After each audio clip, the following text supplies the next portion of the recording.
I think Pierre's here. Are you here, Pierre?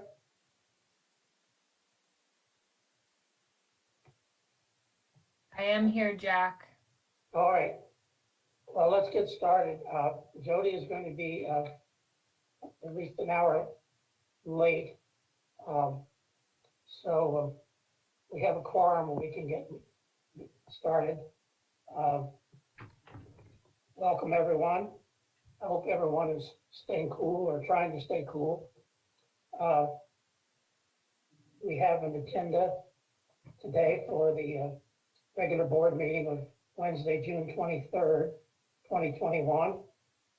And are there any changes or modifications to the agenda? Anything you have, Becky? No, Mr. Chair, I do not have any changes. All right. There was one change sent out a few days ago, and that was simply to move as from an action item to an information item, the item regarding the institutional master plan. Other than that, take a motion to approve the agenda. I so move. Second. Moved and seconded. Those in favor say aye. Aye. Aye. All right, Audrey, do we have any public comments this afternoon? There are no public comments. Okay, no comments. And the next item on the agenda is to go into closed session, and that will be for the purpose of discussing pending or threatened litigation against current contracting partner as provided under NMSA 1978-1015-1H7, and discussion regarding limited personnel matters, regarding post-termination proceedings brought by former employees as provided under NMSA 1978-1015-1H2. We have a motion to go into closed session, please.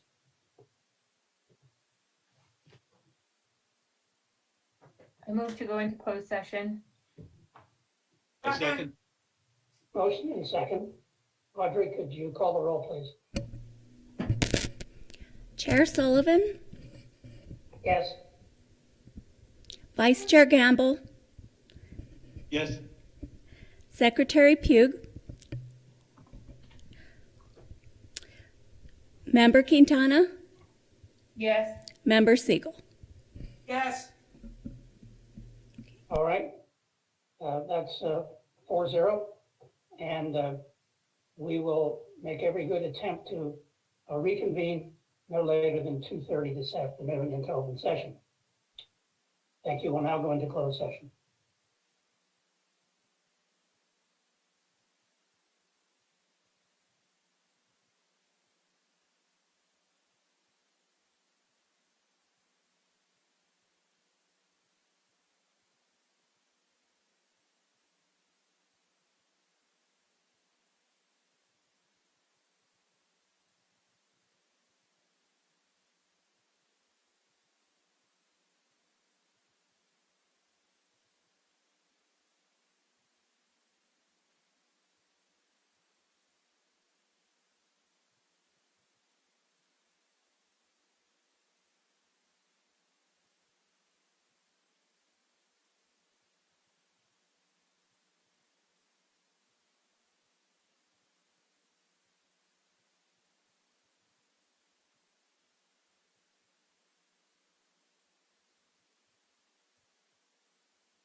Okay, we have three board members logged in, and we'll just wait a moment for Jody and for Pierre. Now, closed session.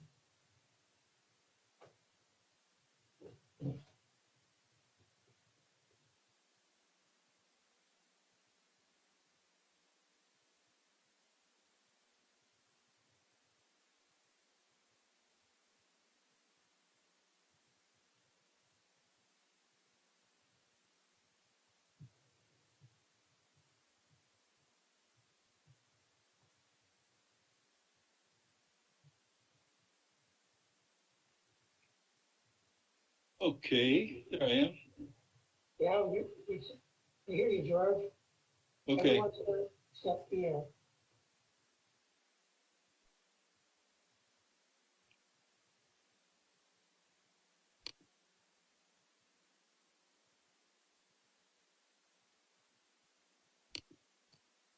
I'm here, Jack. Right, I see you on the screen.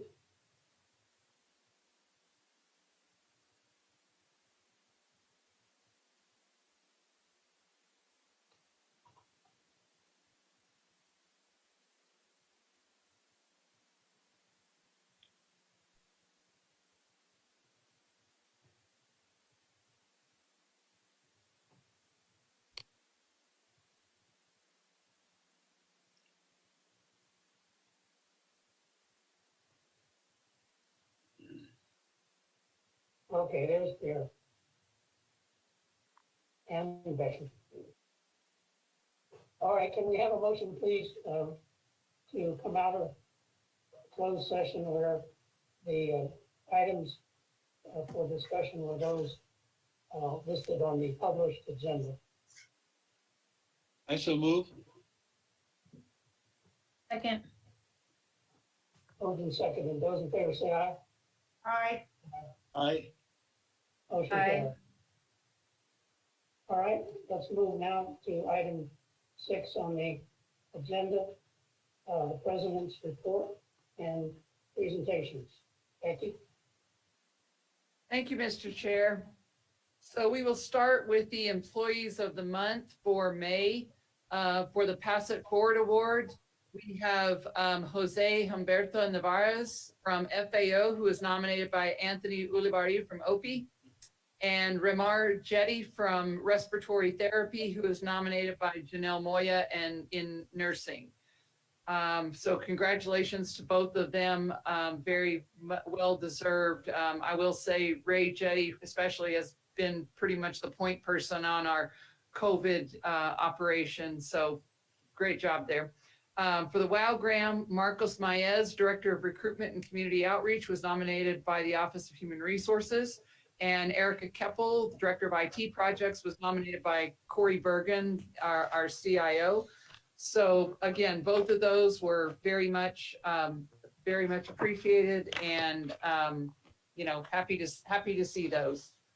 So on for the regular report, you can see there's some information there about our CHESS collaborative and what's going on there. The main things that I would like to point out is that we are very close to selecting a vendor. We are still in the quiet period though, so I can't tell you anything more than that, or else we'll get in a lot of trouble from a whole lot of people and probably blow up the entire project. So just rest assured that we are moving forward, and I'll be able to say more later.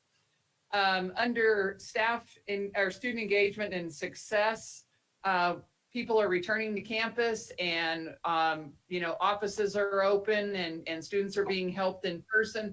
We are maintaining our online presence and student services, however, because we feel like this has been a really important innovation for the college, and we want to continue to provide services in both formats so that students can choose what is the most convenient and the most operative for them. Beginning with the fall semester, as you'll recall, you approved a slight change in our tuition schedule, which is that now we will have a flat rate for tuition between 12 and 18 credit hours, and hopefully we'll be able to encourage more people to take a higher number of credit hours. And this fall, we will we will start having students in the new Automotive Technology Center. This is going to completely change the way that we're able to offer instruction in this area. We are continuing our sorry, George? Yeah. Just a quick question about the automotive center. Since we've not had those facilities before, is that correct? I mean, it's Yes. totally new, right? Yes. So is there efforts to recruit people for specifically for that facility? Yes, Vice Chair Gamble, we have been using the facility as a recruitment tool. So as you recall, we have had an automotive center for many years. We offered instruction at the Bisbee Court, which now we're also using for the machining program. But now that we're able to have people in our, I mean, and there's, night and day difference between those facilities. And so, when you're recruiting high school students from, the public schools in Santa Fe, Echo, they are getting to see the facility, and that is something that I think will be much more attractive to them. We can train students at a higher level, and it's a much nicer facility for students to be in. So we're hoping that will also draw them in. Right. Okay. Thanks. Sure. So we are continuing our partnership with LANL for the engineering machining technology students.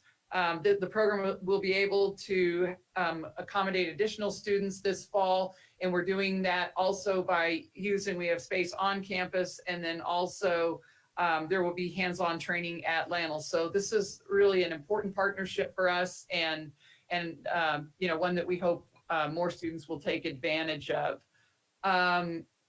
Through a partnership with the Santa Fe Community Foundation and with the Los Alamos National Lab and Triad Security, we are continuing the program, expanding opportunities for young families, which we've given you a little bit of a briefing on, but we have 18 young parents who are in a healthcare pathway who are still progressing through this particular program.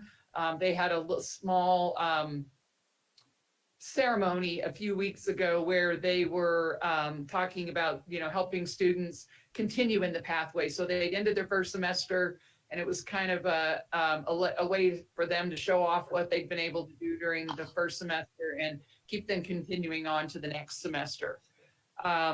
We also, the Santa Fe Community College was the educational sponsor for Next Generation Water Summit earlier this month. And this sponsorship provided free attendance for both our faculty and our students. A couple of highlights under faculty and staff. Associate Professor and Ceramics Program Head James Marshall is the featured artist at the Gerald Peters Contemporary Gallery Solo Exhibition Emergent through July 31st. Continuing education instructor Carlos Rovelo joined former President George W. Bush for an interview with CBS Sunday Morning's Nora O'Donnell about the need for comprehensive immigration reform and Bush's new book, Out of Many, One. Rovelo teaches continuing eds, Frida and Diego, Passion, Creativity, and Destruction, a course that we'll be offering in July. And then the dental department, their health project, We All Smile in the Same Language, won first place runner-up in the National Colgate Bright Smiles Kids Award and first place in the regional Colgate Bright Smiles Kids Award event. So congratulations to Program Director Dr. Amna Nayar and all of her students for this award. Under the local and state bonds, you can see under the woodworking studios that we've met with IVEC, the new vendor, to discuss possible grant funding for a portion for the woodworking studio. The ceramics area construction will be completed in June, so that is good news. I do have a little change to what the information you received under adult education. That project is currently, I would say, stalled because we're not able to get the materials that we need for the project. I know you've all heard a lot of news about supply chain problems, and that's really holding this project up. It's not it's not an extensive in-depth renovation, but we do need the supplies for carpet and the counter that we're going to be redoing and everything in there. So I'll update you on that as I know more about that. Sunland Parking finished the last phase of the parking upgrades by the West Wing. The parking lots, they look really nice right now. Under the Trades and Advanced Technology Center, WH Pacific has begun a study of the TATC building with regard to the provision of outside air, and a draft of the study will be reviewed in late June.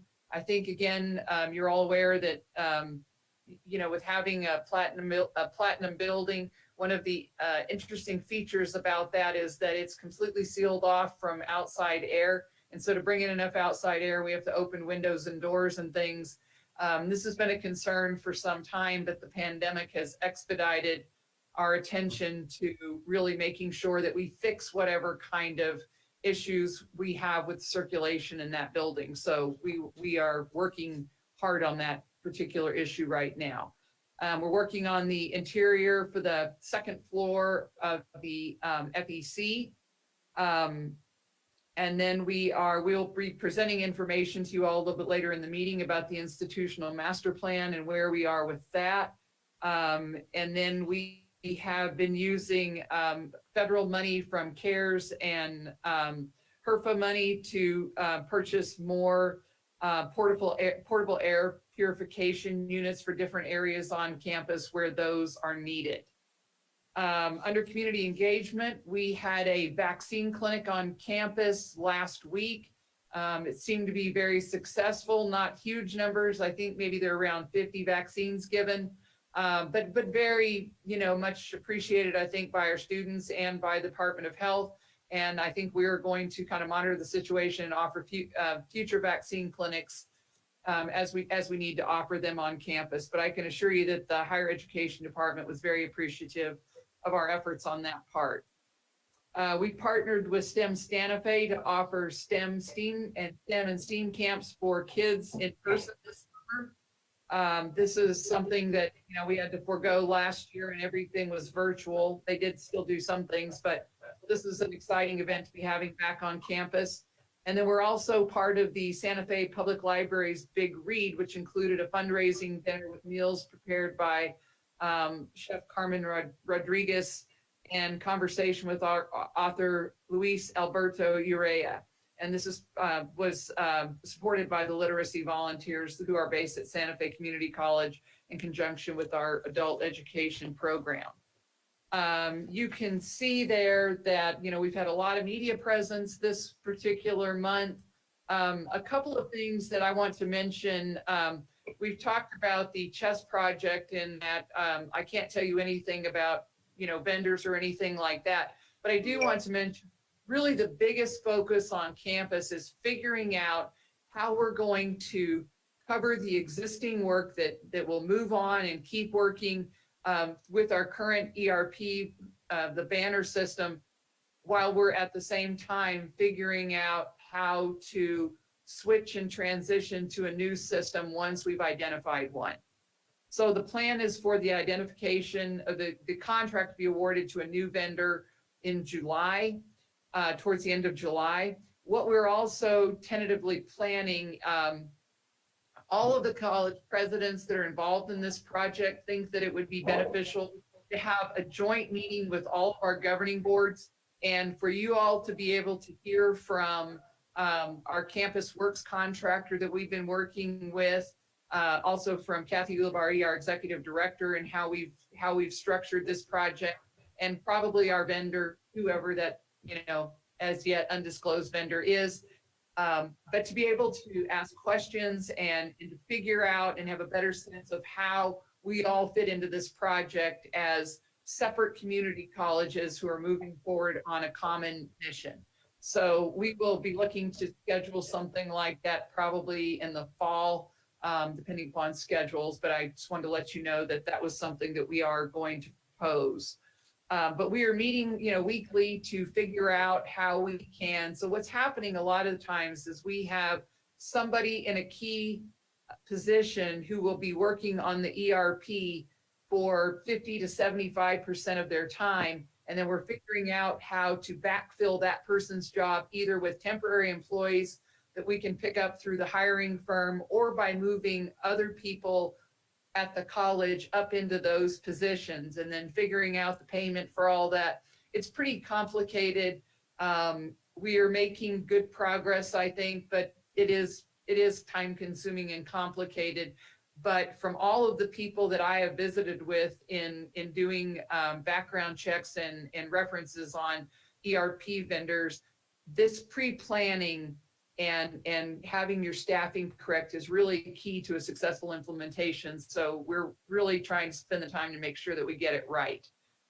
The other initiative that we're working on, not quite at the frenzied pace we were, is the development of Mosaica, our 501c3. And so the first piece of that will be working on just setting up the corporation in just, the basic format. And then the next piece of filing for articles of incorporation, and then creating the bylaws and that will be broad enough to really handle projects that we're not even thinking about right now. I've had several good meetings with, I would say, local and state people that have been involved in projects like these before, who are eager to offer their assistance as we move forward.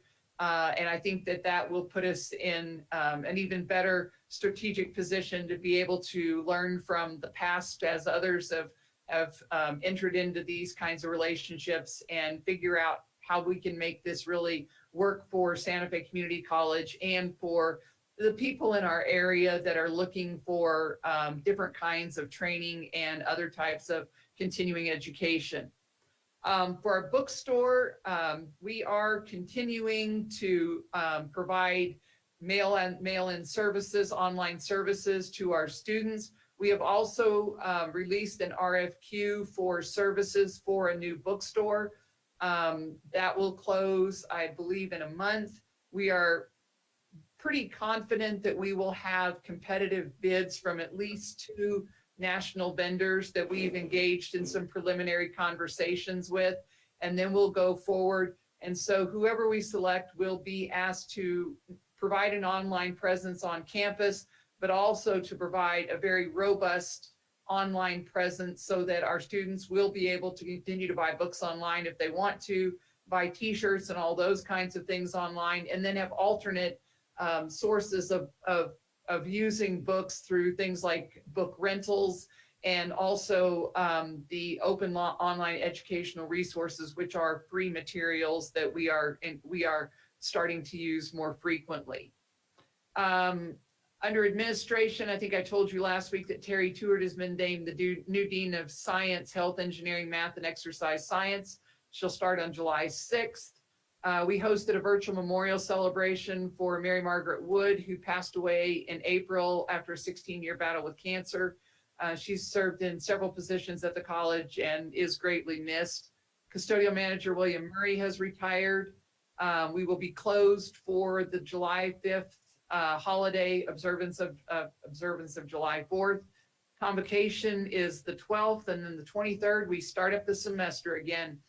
And I do want to just mention one thing. The Legislative Finance Committee's Higher Education Subcommittee met yesterday in Ruidoso, and I believe Linda sent you one of the main documents that they looked at. I'll send you after the meeting. There was another slideshow that HED presented, and then one that LFC looked at too. The main takeaway from that committee meeting, though, is that higher education has formed a task force to work on the funding formula. We are all 3 sectors are in agreement. That phrase right there ought to be enough to, drop a somber pall on the meeting, because we never are in agreement on almost anything, but we're kind of starting to. So we agree that the formula should be adjusted to get rid of the base shave, that the performance measure funding that we struggle over every year, and that instead of having colleges compete against each other, that we compete against the college competes against its own benchmarks.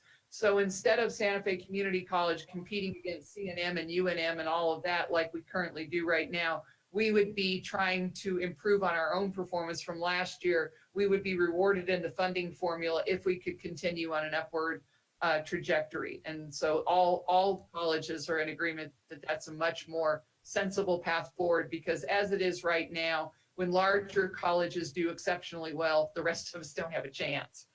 And then also to update the tier, and the handout that Linda sent you does have a description of what the 3 tiers are for associate, baccalaureate, and graduate level education, and how those are reimbursed. I can't remember if I heard that it was 16 years ago or 20 years, anyway, a long time ago, that those were last revisited and retooled. So they're very much out of date, and they don't reflect the costs that we're all incurring as a result of our instruction. So that is something we are all in agreement that we need to work on updating those, and then that will make a difference in the formula going forward.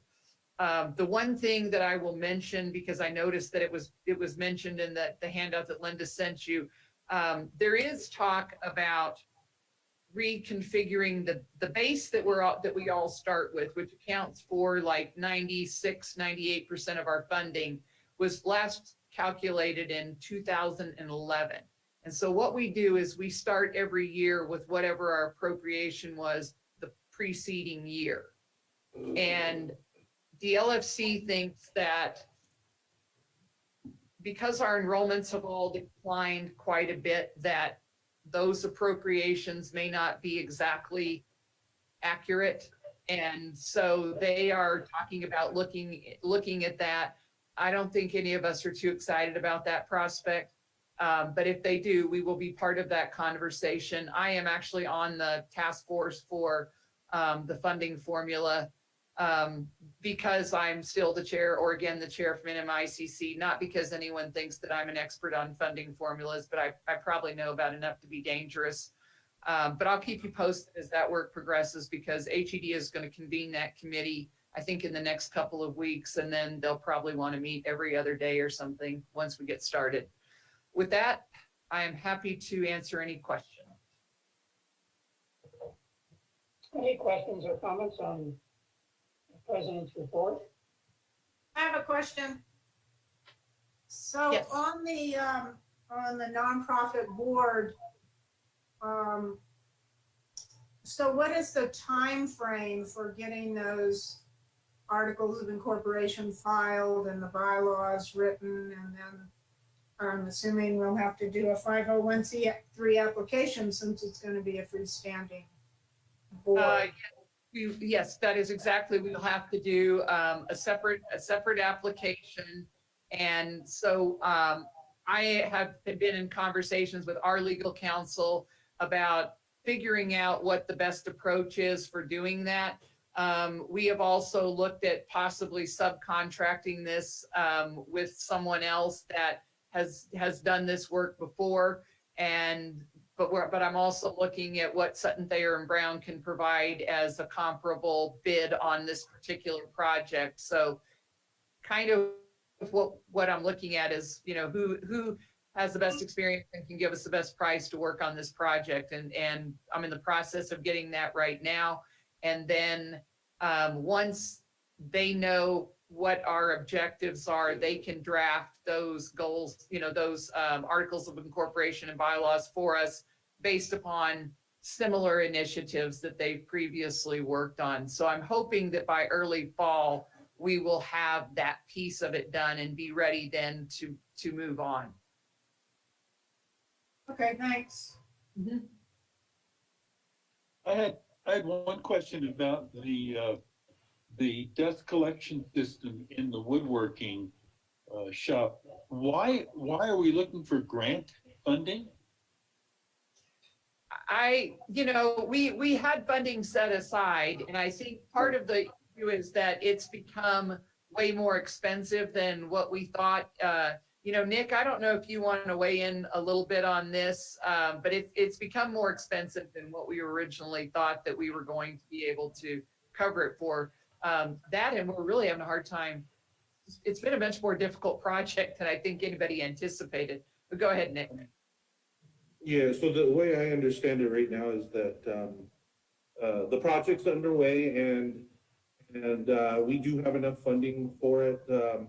But I think we're looking for additional grants and funds for anything we do, and especially now with COVID, I think that that's probably what is being pursued in terms of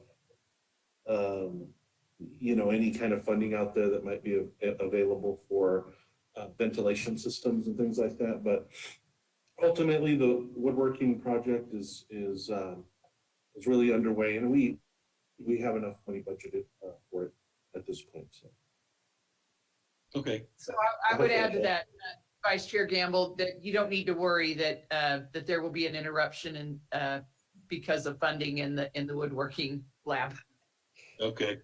Yeah, that's the most important part. And we did have a difficult time sourcing a vendor that was familiar with the current kind of equipment in there.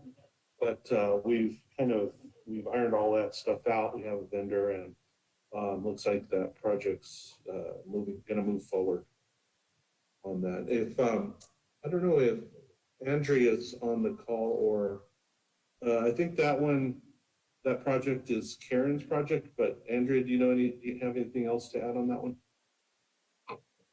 That is Karen's project, and I'm not real familiar with the grant situation, so I wish I knew more about it. Sorry about that. Actually, Dr. Weissong just sent me a message and said that these were energy saving grants that they're looking at, that this is something that was suggested by our vendor. So Jim, I don't know if you have anything to add to that. No, well, Board Member Gamble, the vendor suggested that since we're using variable frequency drives to save power and also some energy savings in the way that the return air works, that their experience with other similar projects were that there were sometimes monies available both from local utilities, from state projects, and even from the federal government, and that they don't like to leave any money on the table on behalf of their clients, so they suggested we look into it. So it was more of a rebate than a grant per se. I think the nomenclature is a little confusing. Okay, great. Thank you. Any other questions, comments? Thank you, Dr. Rowley. Thank you, Ms. Sure, let's talk about enrollment. Who would like to start that? Chair Sullivan, I would be happy to start that. Thank you very much, Chair Sullivan, members of the board, and President Rowley. I would like to have access to sharing my screen. Mason, thank you very much. In just a moment, I will pull up our dashboard. And congratulations, Marcos. Thank you very much, Chair Sullivan. I appreciate that, and I am honored. Okay, can you all see my screen? Yes. Fantastic, thank you. We don't get a speech. I would Marcos? just, yes, Chair Sullivan? I was wondering if we got a speech. Oh, I'll tell you this. Thank you very much for the opportunity, Chair Sullivan. I'm just very, very honored to be recognized by my peers. It's always great to have the opportunity to work with the Office of Human Resources and so many of my peers that I get to work with on a daily basis at SFCC, whether virtually or in the office. It truly is a pleasure to serve SFCC. And I've been here now for over 10 years, and I look forward to many, many more years of serving this institution. Thank you very much, Chair Sullivan. You're welcome, and again, congratulations. Okay, tell us about enrollment here. You got it. So as you can see here on my screen, these fall 2020 numbers, this 3,912 student head count, this was the total number of students that were registered for fall 2020 once we reached the end of the semester. If you're looking over here at fall 2021, we are currently right now halfway through the 4th week of registration for fall 2021 because we started a little bit later this year on the registration. And you can see we're at 1,526. So yes, on the surface, looking at these numbers, you will see that there is a steep decline if you're comparing week 4 of fall 2021's registration to the end of fall 2020. However, there is some good news, at least news to the numbers are going to show that there's reason to be optimistic. And I'm going to show you that right now as we scroll down using our data dashboard. So I'm going to explain to you what you're seeing here at the bottom. So looking at this, where you see number 11, and it says count of PIDM running total in week, there's 1,083 students. So this is about where we were last year in fall 2020 during the 4th week of registration. We're about at 1,083 total registered students. If you look now at fall 2021, for the 4th week of registration, we are at 1,526. So while there's still much work to do, these numbers are indicating that there is reason for optimism. Students are coming back and are taking classes at SFCC, and these numbers are definitely a good example of that. I'm happy to stand for any questions regarding these numbers. If not, I will be happy to move on to our outreach efforts. One question, Marcos, but we're comparing numbers. Aren't we here that with last year that are right in the dead middle of the pandemic? And things are loosening up now, so shouldn't we be seeing some more encouraging numbers? I would say that in March of 2020, well, a little earlier than that, and so for the fall of 2020, we were right at the bottom of it. Chair Sullivan, indeed, and that is a great question, and that's a great point. Fall 2020, it was the most challenging time that I think we have faced at SFCC regarding our enrollment numbers. And again, this is just week 4. We still are not 100% out of the woods yet. We're getting closer and closer to getting back to normal for the fall semester. So yes, it's encouraging, and it couldn't get any worse than where we were last year. But again, I think these numbers are encouraging that students are coming back to SFCC. And again, this is still week 4. We're still very, very early in the registration period for fall 2021. But hopefully the numbers will continue to climb at an even higher pace as we get closer to the start of the semester. Just as a rough idea, not down to the last student, but roughly what were the fall student numbers for fall of 2019? That is a great question, Chair Sullivan, members of the board. We, at this current time right now, if we're comparing fall 2019's numbers to fall 2021's numbers, we're down about 27%. So how many students were? That would be, fall 2019? actually, let me pull that up. I think I can actually pull that up right now on our dashboard. So if you can bear with me for just a brief moment, and I can give you an exact number.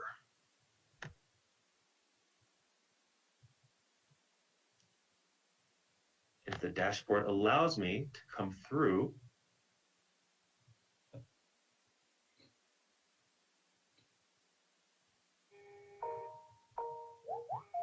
Oh. It's 2020.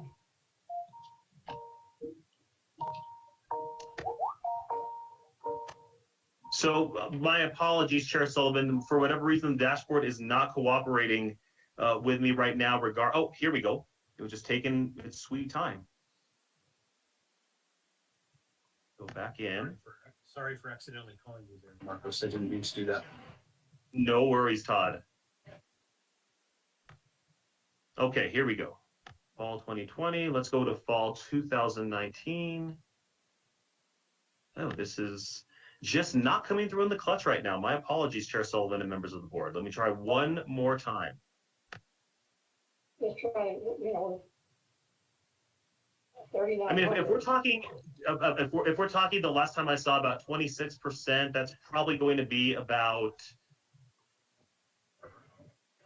I would say, a difference of about 300 students. All right. Here we go. Fall 2019.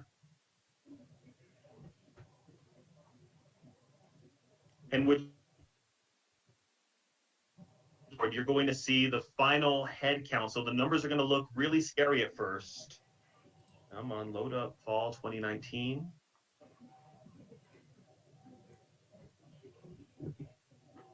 So these are the final numbers for fall 2019. But again, this is pre-pandemic, and we actually had a fairly decent fall 2019. You can see we have 5,465 students enrolled at the end. I'm going to scroll down so that we can see what that actually meant at about the same time of week 4 of the registration period. So let's scroll down to that. That was versus 3,900 in fall of last year. So he really took a bad hit. So you can see at about week, let's go over here to, so you can see we're probably at about week 1,600, between 1,693 to 1,820. And that's about at week 4 of this time last year, of 2019, excuse me. And you can see here, we're at 1,526. Okay, so looks like we're getting pretty close to the 2019 curve, which is good. You look at week 4, Yeah. back off to week 4. Absolutely. So you can see this is about where we were at this time 2 years ago. Right. So again, reason to be optimistic. We're not, as far as I know, offering as many options, especially face-to-face, as we were definitely in fall 2019. So again, these numbers give us some hope for somewhat of a recovery in fall 2021, Chair Sullivan. Yeah, good. Thank you for that. You got it. Yeah, Mr. Chair, my kind of thought on that is also that, you know, we're trending in a positive direction after a pretty painful, you know, however long that was. And, but I think it's going to take a while. And, you know, that of course opens us up into a conversation about what's happening externally with community colleges and the job market and, you know, New Mexico population and all those things that we don't have time for right now. But I think, you know, I would be remiss not to kind of continue to contextualize that and also just that it's nice to see the needle moving the other way, from my personal perspective. What's next, Marcos? And then also, Chair Sullivan, members of the board, just very briefly, I just wanted to give you all just an update on some of the outreach efforts that we've been able to do now in the spring 2021 semester and leading into the summer 2021 semester. So as we were coming to a close for spring 2021, we were able to successfully implement 6 virtual ticket to college sessions with our 2 large Santa Fe Public School high schools. We had 3 at Capitol High School and 3 at Santa Fe High School. Again, done virtually, and we were able to collaborate, as we always have, with our awesome partners in the financial aid office. The turnout was unfortunately not what we wanted it to be. It certainly wasn't comparable to the numbers of having the opportunity to actually be live at the high schools. But we still did have at least an average of about 4 to 5 students who would show up for these workshops. So we were happy with that turnout because we have heard from our partners at SFPS that there were instances where students just wouldn't show up to any type of virtual event because of Zoom fatigue or Google Meet fatigue. So we were happy to see, even though numbers that showed up, we held a virtual event, the Office of Recruitment and Dual Credit, now in early June. And we actually had a fairly good turnout. We had more than 20 prospective students actually attend this event. And there were a number of various departments who helped make this program a success. It was a great info session. And we actually had over 40 RSVPs. Again, about half of that showed up, but we have all of those 40 RSVPs and their information so we can do some targeted outreach to them because we know what they're interested in, and we can definitely use that information to reach out to them. Also, just in case you're wondering, I heard back from our financial aid office, and for the academic year 2021, as of today, 2,618 FAFSAs have been completed. There have been a total of 11 FAFSA workshops, including 3 that were led completely in Spanish. So our office and that staff and the financial aid office and their staff are hard at work of trying to meet the needs of our students in the community as best as they possibly can. And if there are no questions regarding any of those outreach efforts, I am happy to turn it over to Todd Lovato. Todd. I think in the interest of time, Marcos, I'll defer to Chair Sullivan, and if, you know, we can always kind of have an ongoing conversation on these things. So Chair Sullivan. All right, thank you. Just one quick question I had, and then we'll see if the board has any questions. Marcos, on those FAFSA applications, do you happen to know again off the top of your head how many of those were renewals and how many of those were new FAFSA applications? Chair Sullivan, that is a great question. And while I don't know that answer right now off the top of my head, I'm fairly confident I can get you all that answer from our financial aid director, Kelly Durbin, fairly quickly within today or tomorrow. Okay, thank you. Questions for Marcos or Todd from the board? Yes, I have a very general question, both for Todd and for Marcos. Given the context where we are, what kinds of things are we doing that maybe differently in this context? What kinds of, are there other resources that you need? You know, we understand the financial aid situation at the moment is pretty good. But sort of just thinking about this context of, it's really a context of change as I see it. It's not entirely one way or another. It seems like a lot of people are making decisions of a variety of sorts. And I'm just interested kind of in what you're thinking at this point. And Marcos, can I take a stab at that? Absolutely. Well, thank you for your question, Member Gamble. Audrey or Mason, can I have a share screen, please? I'll just take one slice of an answer on that, and then but we continue to reach students, to work to reach students in what I would just call like as an empirical way as possible. So really trying to use finite resources to make the best decisions so that we're, you know, reaching our prospective students and we're recruiting and we're marketing them. I just want to show you something really quick before I go. I'm going to share my screen. And okay, so here are 2 campaigns, George. And this one is, this is going to go into the cell phone thing, and I'm going to make this really fast so that I don't use too much time. But I appreciate your question. We talk about going where the students are, going where the prospective students are. So this campaign, we reached, let's see, approximately, so this is a campaign to current students. So every current student of last semester, we started to deliver messaging to them on their cell phones. And this was to increase enrollment in the summer and fall classes. Of those, this was about, I think, approximately 3,500 students.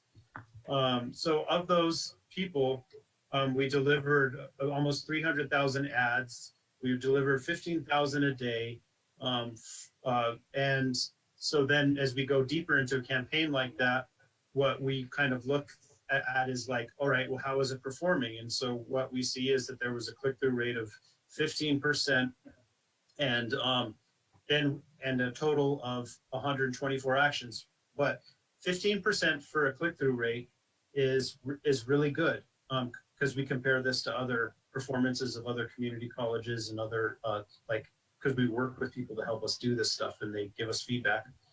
But that's kind of like techno gobbledygook, and I totally acknowledge that.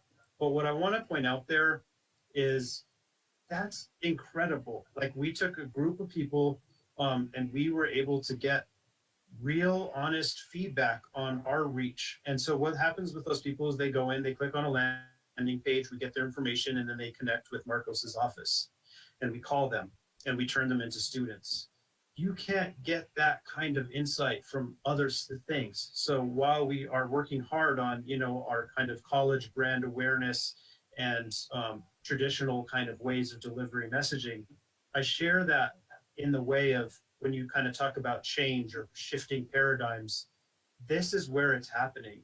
We are finding subgroups of populations and delivering the messages that we believe they need to help them, become students. So that's probably all I should say on that. But in terms of like kind of change and how we're looking at this, it's about accountability. It's about looking at the numbers. It's about, kind of providing the insight on return on investment so that we can maximize our kind of limited dollars. Okay, good. And I'm that's the nerdiest answer I've ever given in my life to any question, so I apologize. All right, thank you, Todd. Any other questions on enrollment? I just have a comment that, and I know you're aware of this, that the number of students going to public schools and graduating from public schools is diminishing every year. And so I know that makes our bigger targets people who have who have been out of school for a while and are retooling or looking for better opportunities. And so I know that these methods help to identify them. Is that correct? Member Siegel, that's correct. And I also I can't underscore enough the actual work that Marcos and his team are doing in the high schools face to face. We didn't really talk about that today, but this coincides with also those kind of boots on the ground efforts that are now back in full swing. But yes, so the campaign I didn't show you was a campaign specifically directed toward high school seniors in Santa Fe Public Schools. It would have been the exact same kind of graphic, but just showing a response. And with that group, we had a 22% reach, which is really good for this kind of advertising. And just really quickly, Chair Sullivan, members of the board member Siegel, regarding going back to the Santa Fe Public Schools, our Ticket to College workshops, we already have been in contact with the SFPS leadership, and we are planning on getting back to business pre-pandemic and leading our Ticket to College workshops at our two major high schools, seeing if we can also work with some of our smaller high schools as part of the district and other charter high schools in Santa Fe. And we are planning on getting back to our weekly visits to Capitol High School and Santa Fe High School once the new year starts. Chair Sullivan. Okay, and just one thing I noticed, Todd, in your quick slides, that I think your response rate wasn't 15%. I think it was 0.15%. Yeah. So that would be 15%. No, it's 0.15%. Okay. Well, we can. 15% of 300,000 would be, like 4,500. You had 425. I see. Thank you. Yeah, that's a good factor. Yeah, some of these are kind of new, like we're all learning as we go with this. But basically what we do is we compare those rates to other colleges and other success campaigns. So I understand. duly noted. Thank you. Yeah, you're just trying to sneak that by us. That's all right. I understand. All right, let's go on. We've been actually waiting to hear from Kate on the faculty senate report.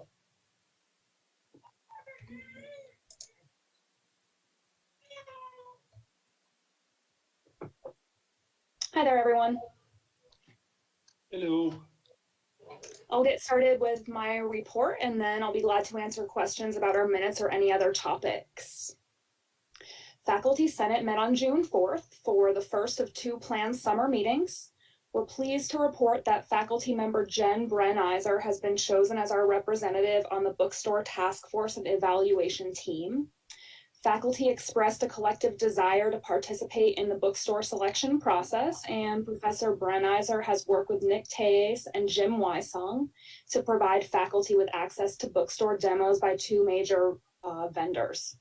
Faculty representatives are also serving on this summer's hearing council and on the master plan subcommittee. At our June 4th meeting, we also spent time discussing this fall's joint faculty and staff Senate meeting, which will take place during convocation week. One agenda item will certainly be the bona fide financial emergency and a task force that has evolved as a reaction to recent faculty reductions in force.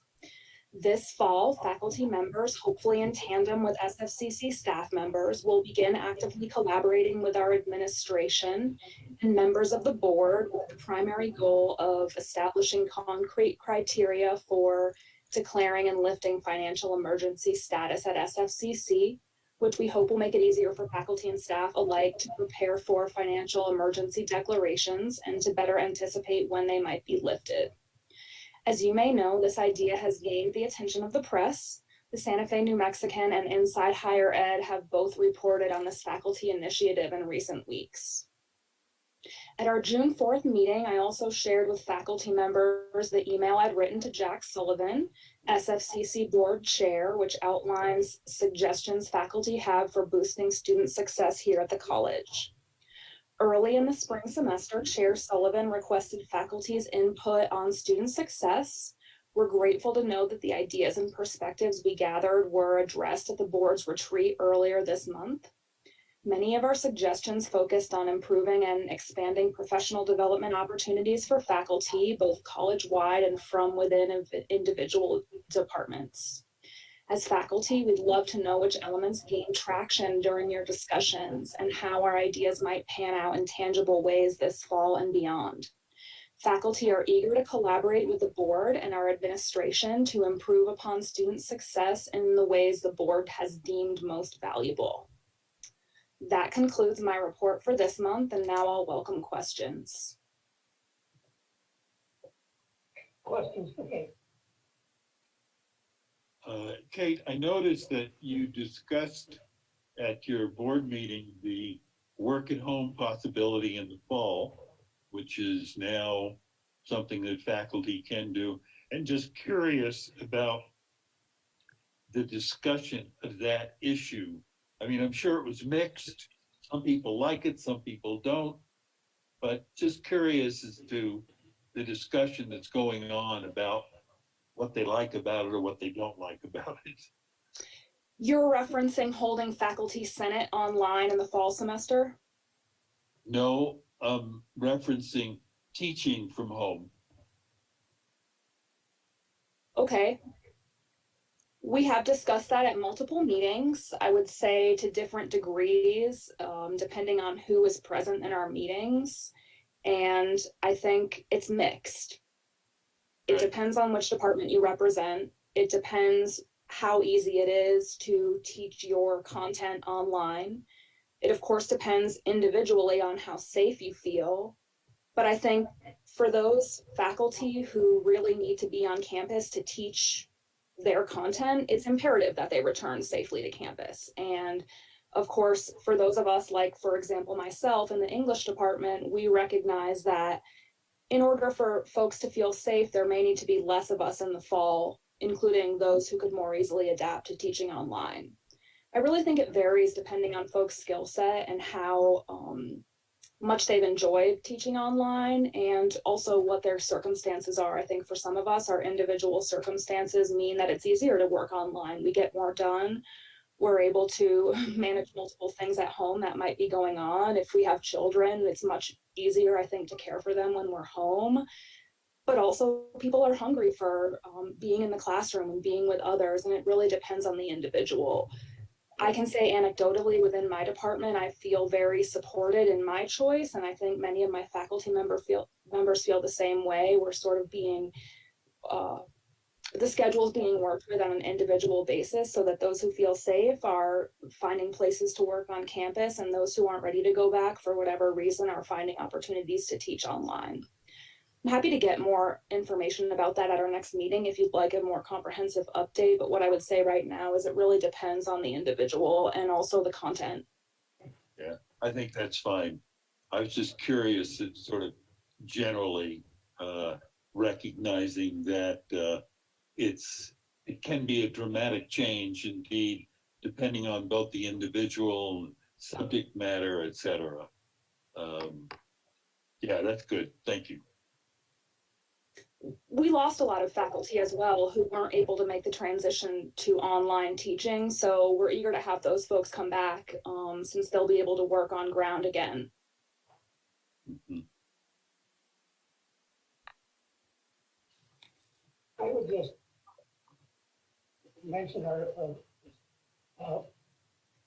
focus on the other item in your faculty meeting minutes about the criteria for emergency and for getting out of financial emergency situations. And I'm a firm believer in checklists. Engineers thrive on checklists, as Jody will tell us. But a lot of times the criteria in checklists are subjective ones. And one's based on one's experience in that field, the financial field, obviously being the most important one. And sometimes my experience with checklists is that they become very long. And when you look at all of the criteria that faces the administration financially, you might never uncheck all of the list. You may never get out of the financial emergency. And at some point in time, you have to make just a judgment based on your experience as a professional in the field that now is the time to do that. So I certainly have nothing against developing lists of criteria, but when they become unmovable criteria, what I've found in my experience is that often you never get out of them. You're into them and you're never out of them. And that's when at some point you have to rely on the judgment of those who hire to make those recommendations to the board. So I would just offer that caveat that be careful of checklists. They can strangle you, I guess is what I'm saying. Thanks, I appreciate that feedback, and I'll definitely share it with my colleagues. My quick comments in response to what you just said are, I can surely pass that along. I think what we're really interested in right now is not implementing a checklist for sure, but learning more about that possibility. Perhaps seeing what other institutions are doing, perhaps conceptualizing for ourselves as a group what that could look like and what other successful models might be doing. You're certainly right that checklists can become unwieldy, and yet I think that this is something worth pursuing. I don't necessarily think that's a reason to not learn more, but I certainly appreciate your feedback. And I'll happily share that with the group. Well, and I know that the President Rally has indicated her support to assist you with that. So I don't want to jump in the weeds on that, but just to give you a benefit of a few years of experience with checklists, and sometimes they drive you under the ground. Okay, any other questions for Kate on the faculty senate report? This is Pierre, Chair Sullivan. I think I just have a comment. Kate, you mentioned the Inside Higher Ed article that, did you say that faculty work to get these articles written? Not to my.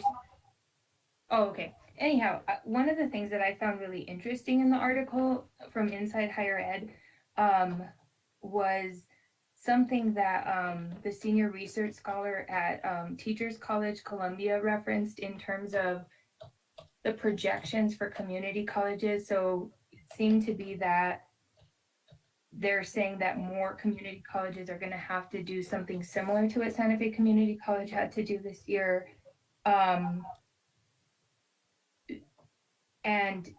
But that may not come for some time. So I think that that's something that's also important for us to monitor as we think about lifting the bona fide financial emergency and looking at criteria, because it appears that this, I guess, the effects that we're going to experience from the pandemic may be longer term because we were already experiencing downturns in enrollment.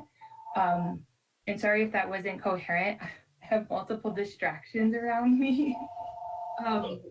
But again, I do think that research and the trends in community college enrollment are really important for us to monitor, especially as we think about how we declare financial emergencies and how we get out of them. So that is my comment. Thank you. Thanks, I appreciate that, and it's nice to hear from you. Thank you, Pierre. I noticed that at the very end of the report, which said, oh, and by the way, it looks like some other colleges may have to step up and start taking a longer term look at the financial projections.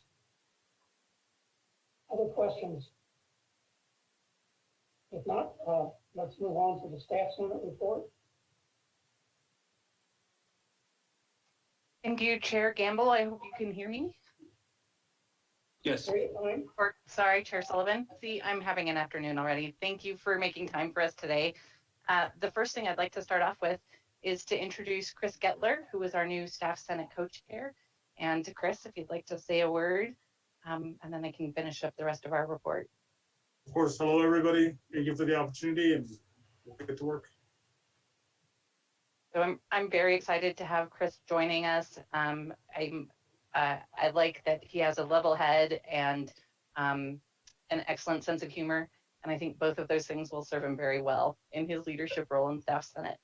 I also want to acknowledge and thank Jill Carlson for her service. She has been an anchor for Staff Senate for many years.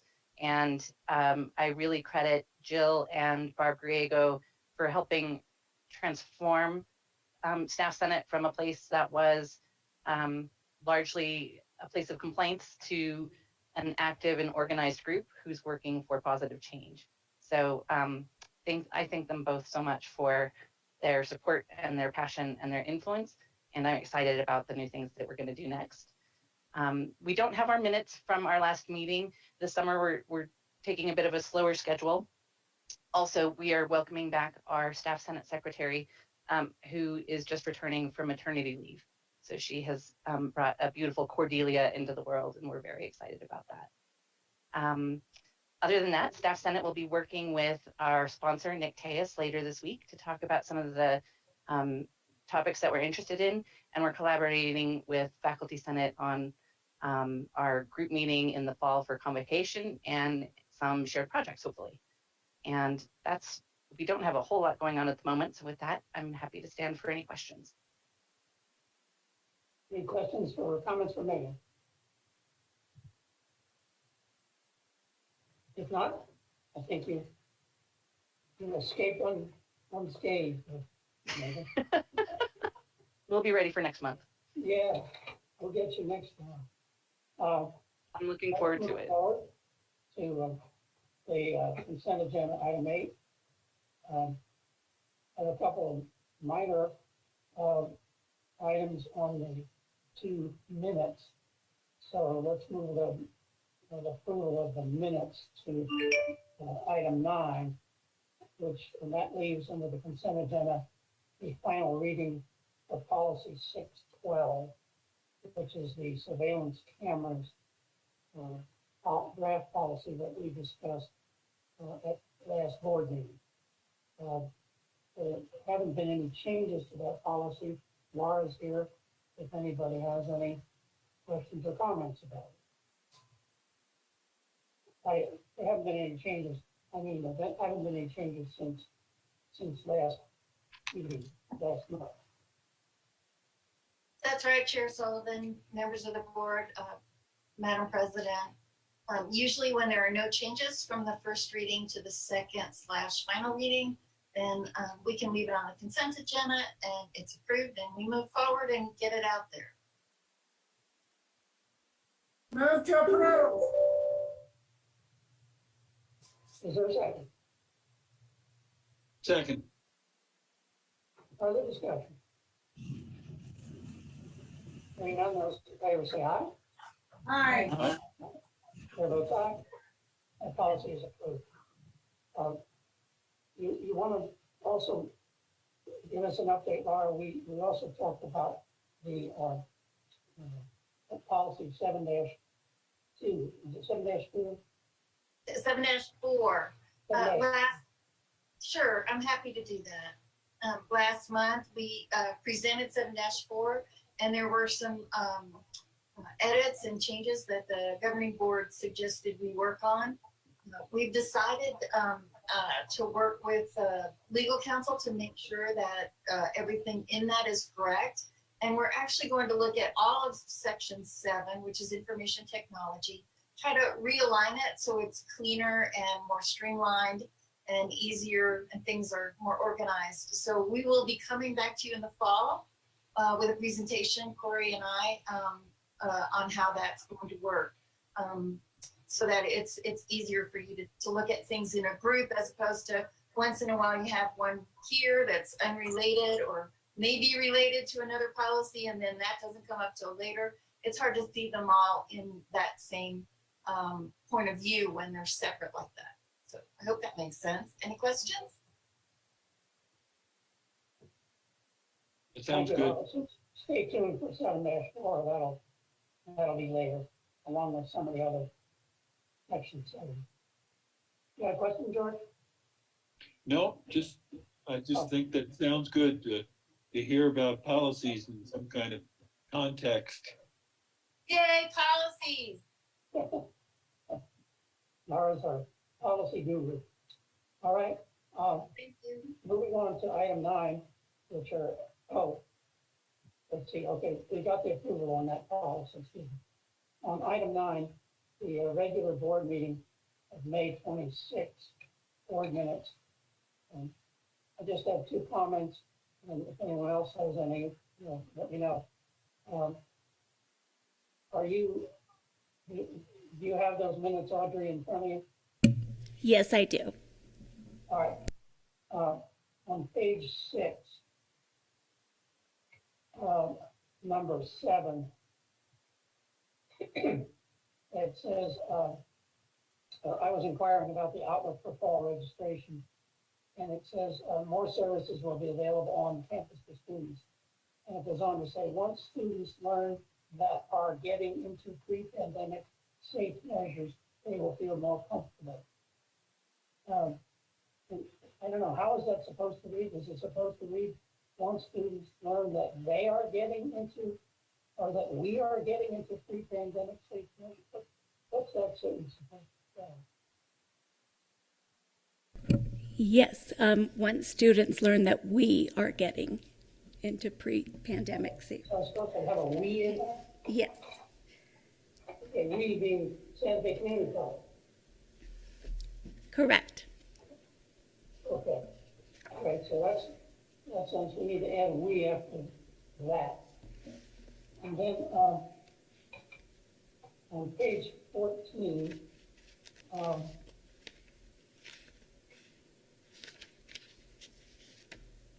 the fourth bullet, where we're talking about the first reading of the surveillance policy, surveillance cameras policy.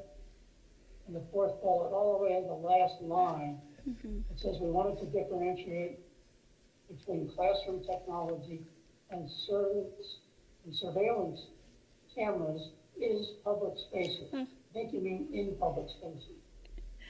Yes, thank you.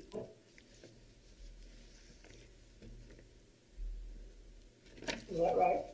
Yes. Okay, so the change is to in. Okay, with those two changes, I would move for approval of the minutes of the regular board meeting of May 26, 2021.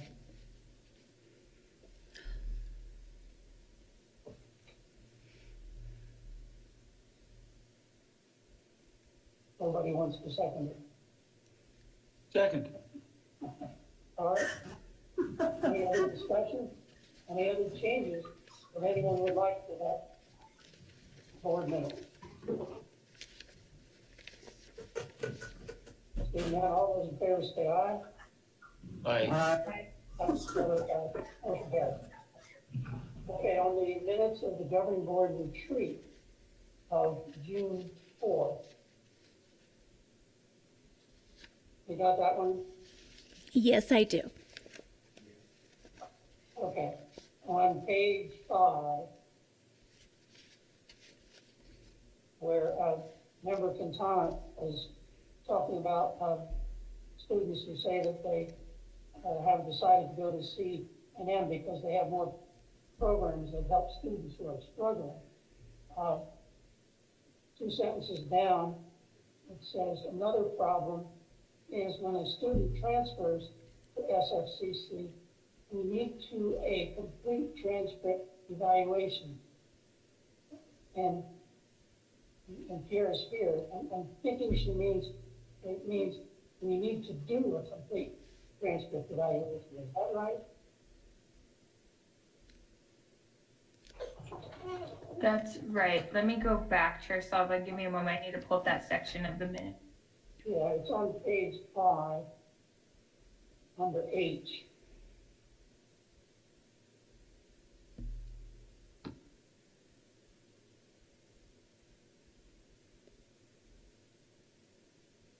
I think you're saying that we're doing multiple transcript evaluations that may not be needed. Two. Yes. Can you tell me again what page that was you're looking at? Page 5 of the board Page minute. 5. It's paragraph H.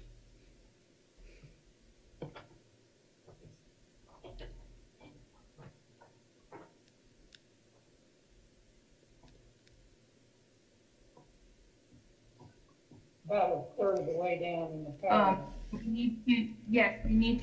need to do a complete transcript evaluation. Yes, that's correct. Okay, so after the word to, we need to put in do, D-O.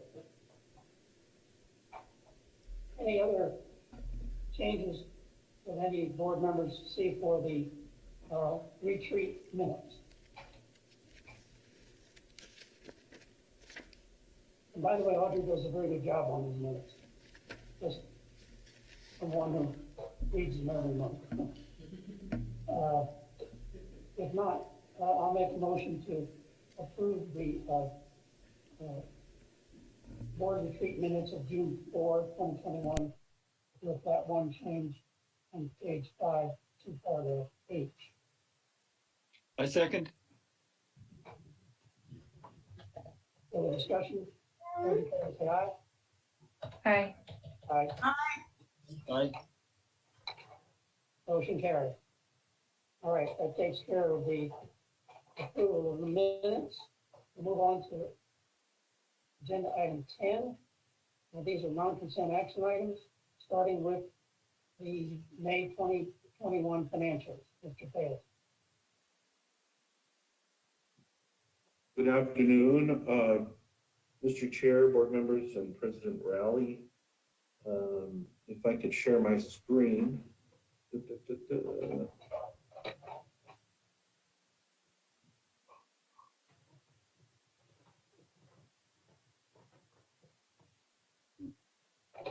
Okay. So I'm here to report the financial report for the month ended May 31, 2021 of this year. At the from the perspective of the sort of macro national economy, we saw that the jobs numbers in May, they rebounded from pretty low numbers in April. The U.S. Department of Labor reported that we had about 560,000 jobs added in May nationally and about 266 jobs added in April. The April numbers really were a disappointment to many on that, so it's nice to see that the job and unemployment rates improving from that perspective. The actual unemployment rate decreased slightly from 6.1% to 5.8%, definitely headed in the right direction, but still is high. By the end of May 2021, the US still needs to add back about 7.6 million jobs to get back to pre-pandemic levels. And at the end of May, the WTI price of oil increased from $63 a barrel to around 66 per barrel. Shortly after that, that $66 amount per barrel was reported, I actually saw numbers going up to the 70s. So from the state perspective, that's definitely what we want to see. Now, production of oil in New Mexico is a different story. The most recent information on the New Mexico Department of Workforce Solutions website reported unemployment in the state declining from 8.3% in March to 8.2% in April. Very slight unemployment rate change. It is good that it's declining. It's just still pretty high at this point. And at the end of April, we had about 78,028 people unemployed, and that was down from the March number of 78,992. If you look at Santa Fe County, we had an April 2021 unemployment rate of 7.2%, down from 7.5 in March. So that also is headed in the right direction. However, it is just remaining a bit higher than what we would like for better employment rates there in the state. If you look at the operating bank account for the college, we had a total of 18.5 million at the end of May. In the prior year, we had 13.8 million in operating bank account. That's a year-to-year cash increase of $4.7 million. Tuition and fees revenue were down 24%. That's actually improved from our prior reports where we had seen a decline of 30%. Tuition and fees revenue at the end of May total $5 million and have decreased 1.6 million to the prior year. And I would attribute that change and that slight improvement from a much larger number to some of the activity in contract training and continuing ed for the college. State appropriations revenue totals 9.7 million. That's decreased 2% and has decreased a total amount of 216,000 compared to last May. When I saw the mill levy revenue number, my heart dropped. It was a bit shocking from what I saw. And the good news is I figured it out as of some recent information from the county, but the May number showed that mill levy revenues was down 11% and down 2 million from the prior year. That's a huge amount of money. And that totaled 16.3 million compared to about 18.2 million in FY20. At the time of this report, when it was created, it was before we received an actual disbursement for June.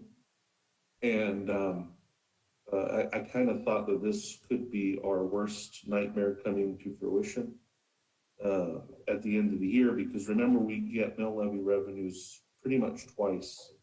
That one disbursement that we receive around January and February, which is large, and then we receive another large, the other portion for the most part in May, June, that May, June timeframe. So to see this like level of decrease at the end of the year was definitely a shock to the system. I was really worried about it. However, I looked into it, and we did receive into our bank account the total amount of operating mill levy and debt service mill levy for June.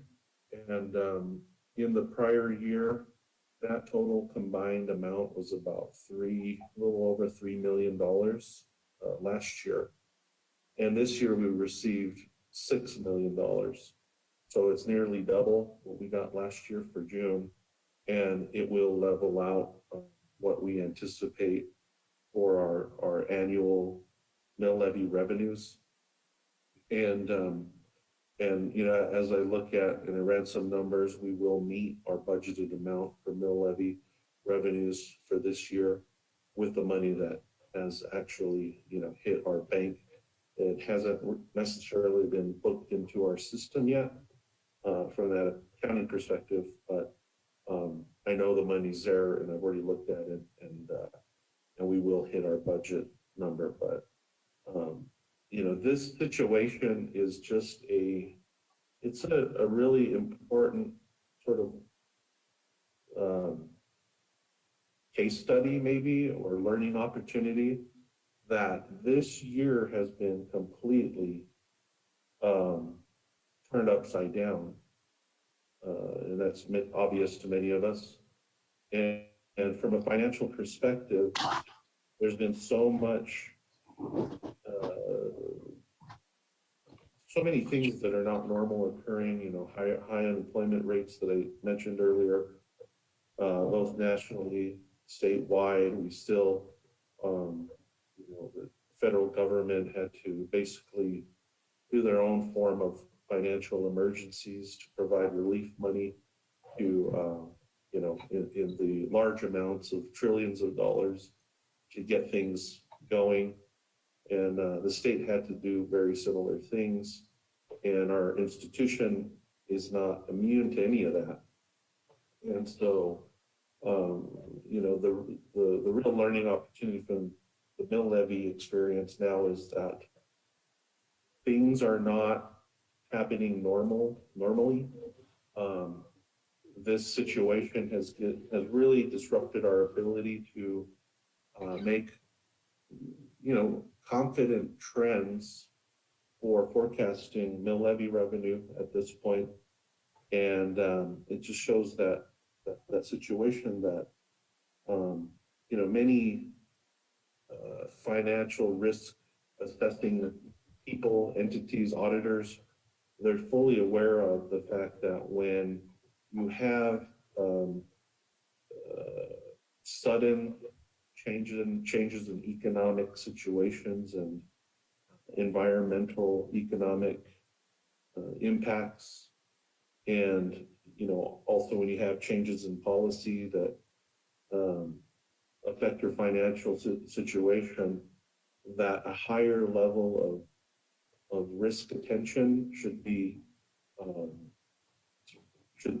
put into place within the management of any kind of institution. And the other thing that I wanted to mention is that another possible cause for the disruption and the timing of payments is when the legislature changed the sort of like the voting law a couple of years ago.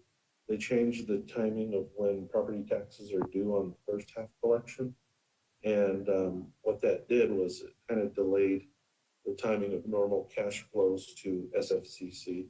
And and we noticed this last year, and we're seeing it again this year. We're hoping that the timing of cash flows now is after this year is going to stay more consistent. So let's hope. But these are the things where, from the financial management perspective, in mill levy, you can't be wrong, because it happens so late in a fiscal year where you basically spent all of the budget that's been put into place, and if you don't get the corresponding revenues to fund those expenses, you get into a really, really bad problem. So luckily our expenses, as we'll talk about here, are down. And so that, if this $2 million deficit in mill levy, along with 1.6 million in tuition and fee, the way that we've managed the expense side, I think we would be in a much better position if it actually all came true. But it's a situation where it needs to be taken very seriously. And, we can't be real cavalier with our financials in this situation where we have so much uncertainty, difficulty formulating trends and forecasts and things like that. So, sorry for the long editorial there, but it really puts us into perspective on what we faced this year, which is something just so, uncommon that it has required a higher level of care and caution in order to avoid catastrophic problems. With that, our debt service cash in May was also equally down due to that timing error by a very large amount of money. So we were down 2 million in the mill levy revenue category, and then the debt service category that we get from local mills. Because remember, we get two forms of revenues from mill levy appropriation. Every time you pay your property tax bill, some of your bill goes to fund operations at the college, and some of it goes to pay off, it's noted on the bill as like college building levy, and that's there put in place to fund and pay off the outstanding local general obligation bond that are outstanding. So, normally we have a fund balance in the debt service cash account, and again, I've never seen it. It was so unusual to see this having declined so much from one year to the next in the amount of $968,000. It was definitely a concern, and I've looked into it. We're going to be okay with the information that I received in June. Other revenues you'll see in the financial report totaled $1,050,669 in May, and that's compared to $125K, which is more normal of an amount in other revenues. Again, the cause for the large increase is right around $888,000, almost $900,000 in CARES Act funding, or HERF funding, have been booked to that line item to help us with our IMG total revenues. And I do need to highlight again that 888,000 was as much as we could possibly use from the CARES funding under the allowability of those funds. So, just wanted to point that out. If we had more funding, I think we definitely could have used it, but that's all we were, under normal grants, you have certain allowability that you can be able to use those federal dollars for. And so we did as much as we could with that, and we used it for the sort of like replacing lost tuition due to COVID. Total ING revenues were down 2.8 million. That's also a huge number, down 8%, totaling 32.1 million. But that 2.8 million is obviously due to the large decrease of tuition and fee, and then the sudden and unusual decrease in mill levy that actually will not come to fruition at the end of the year. So that number will improve when we meet next time to talk about the June financials. Total ING expenses were down 4.1 million, totaling down 13%, and total 26.7 million to the prior year. Most of that decrease in expenses is that the compensation category was down 14%, down 3.3 million, totaling 20.3 million. Supplies, expense, utility, equipment were down 769,000, and 11% over the year. Just moving through this, in this cash and bank section, I'll talk a little bit more about the details, and I'm trying to sort of give an explanation of why we've seen the mill levy impact that was material and concerning, right in this paragraph here. And we've definitely seen turbulence with our financials, and you know, our three primary, well, at least in through May, our three primary revenues line items, tuition and fees, state appropriation, mill levies, were all in the negative and have declined. And so, that was showing in May at that snapshot in time, some of the larger concern that we had, we've been trying to wrestle with this whole entire year. Moving on, I just wanted to point out these charts that we have here as we get closer to the end of the fiscal year at June 30. The May report is very, very telling. We have ING revenues where 51% came from local mill appropriation, about 30% from state appropriation, 16% from tuition and fees. We had projected a little over 35 million in total revenue, declining from close to 40 million in the prior year. And that projection's gonna be very likely to, it's actually gonna improve a little bit there on that projection. The tuition and fee revenue chart here should be a concern to everyone, because what we're projecting at June 30th for this fiscal year is that tuition fee revenue is a little less than $5 million. Throughout the last almost 10 years, we had seen tuition and fee revenue kind of closer to that 7 million.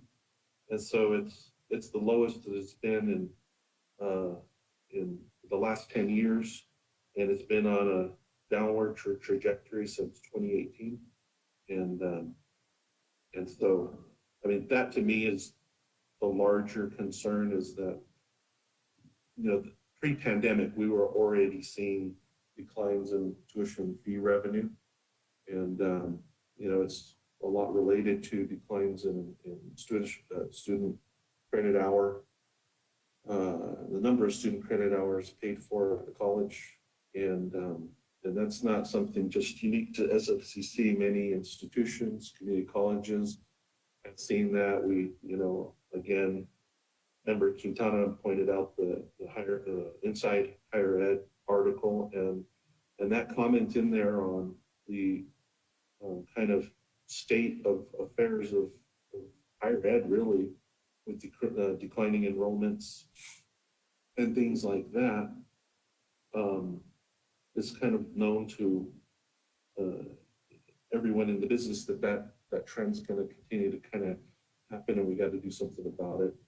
Some institutions, I'm pretty proud that SFCC has addressed this issue promptly. But I would agree as well that other institutions are going to be facing the same scenario that we've gone through in the next couple of years. With that, what else do we have here? We have state appropriation revenue. That definitely will, the projection will remain in place. And again, this chart here, it's good information. However, you can see that state appropriation revenue really stays pretty flat in terms of that curve. Kind of goes up at times and down, and it looks like a nice calm wave in the ocean. But the only problem with this is that, you know, in terms of finance and money, $1 in 2011 was worth a lot more money than it is worth in 2020. And so that rate of inflation, you know, you'd like to see this line be a little bit more steep to keep up with the rates of inflation and things like that. But it's not entirely what we see there. So that's another kind of finance challenge to higher ed. As we've seen, and it's well known that many higher ed institutions have seen decrease in state appropriation revenue, and that decline over the last several years. Mill levy revenues, we should be able to meet this mark here. And mill levy revenues is, it levels off, and it probably will level off this year, but it's formatted in the right kind of steepness that we want to see. Because again, over time, things always get more expensive. Insurance goes up. While we're trying to address our utility issues, and I think we're being very smart about it, utilities normally go up. We've seen that our retirement contributions for the college are going up. And so you have those kind of what I call inflationary things that every year increase, and there's no sign of them ever decreasing really. And so that's why we really do need these mill levies to continually go up. And when we see that our mill levy revenue shows that it's down $2 million or a double-digit percentage, that's really a problem. So with that, are there any questions on the MD&A? I can quickly turn to the financial report.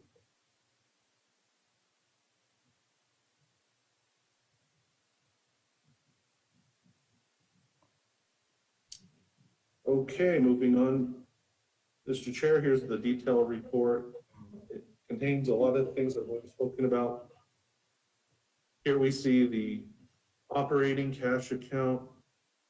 For the most part, this is mainly unrestricted cash. And last year we had 13,764,473. This year we have almost 18.5 million. And so that's where you get that 4.7 million increase. We have this $305,000 reserve cash account, highly restricted. We have to have this in place for the lifetime of the NMFA bond proceeds that we've taken out for the energy performance contract that's underway on campus, and also related to that investment grade audit. So we can't tap into this. This is just, it has to be a reserve fund for those outstanding bonds that we have. We have 4.5 million in restricted capital outlay. These are local geo bonds that the local county and college had approved in the past. Last year at the same time we had about 11.6 million, and that change there is a good thing because it means we're completing projects and we've spent down those bonds that definitely shouldn't stay stagnant for a long period of time. These NMFA bond proceeds are, again, they're the funds related to the money that our that is in the cash account. And this is the project money. Last year, we had about 5.5 million to do the energy performance contract, changing out utility lights and some of the water and toilet, water consumption equipment. And so that decrease there is showing that we've done a lot of projects there.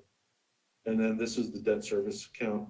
You can see last year we had 4.529414, and in the May report, it declined to that $3.6 million amount. And again, I'd never seen that happen. Luckily, though, the June numbers will level off, and it will show that this was really a timing issue more than a real financial and economic problem. So the ING fund here, I've talked about most of these numbers here. The one that kind of stands out to me, though, that we don't really normally talk about because they're usually pretty much in alignment, is the very right-hand side of this report where it says current FY21 column, and there's a percentage below that, and then prior FY20. So that's like showing the budgeted amount or the actuals that have occurred compared to budget. And last year at this time, in May, we had received 92% of our budgeted revenue. And this year, because of that problem with the mill and the tuition fee, we were on pace to just generate 85%. So that's a bit, of something that really stands out there. Again, that'll be fixed in June, but these are the things that we watch in terms of, the numbers and the changes and, are things staying consistent, things like that. So our expenditures show that we're down 13% here and total 26.6 million. We have, as I mentioned earlier, total compensation at 20.2 million, 20.3 million. And last year we had about 23.6 million spent in compensation. And then total expenses this year are 6.4 million compared to 7.2 last year. And that, any questions on the ING report? How am I doing on time, Mr. Chair? I can speed it up if I need to.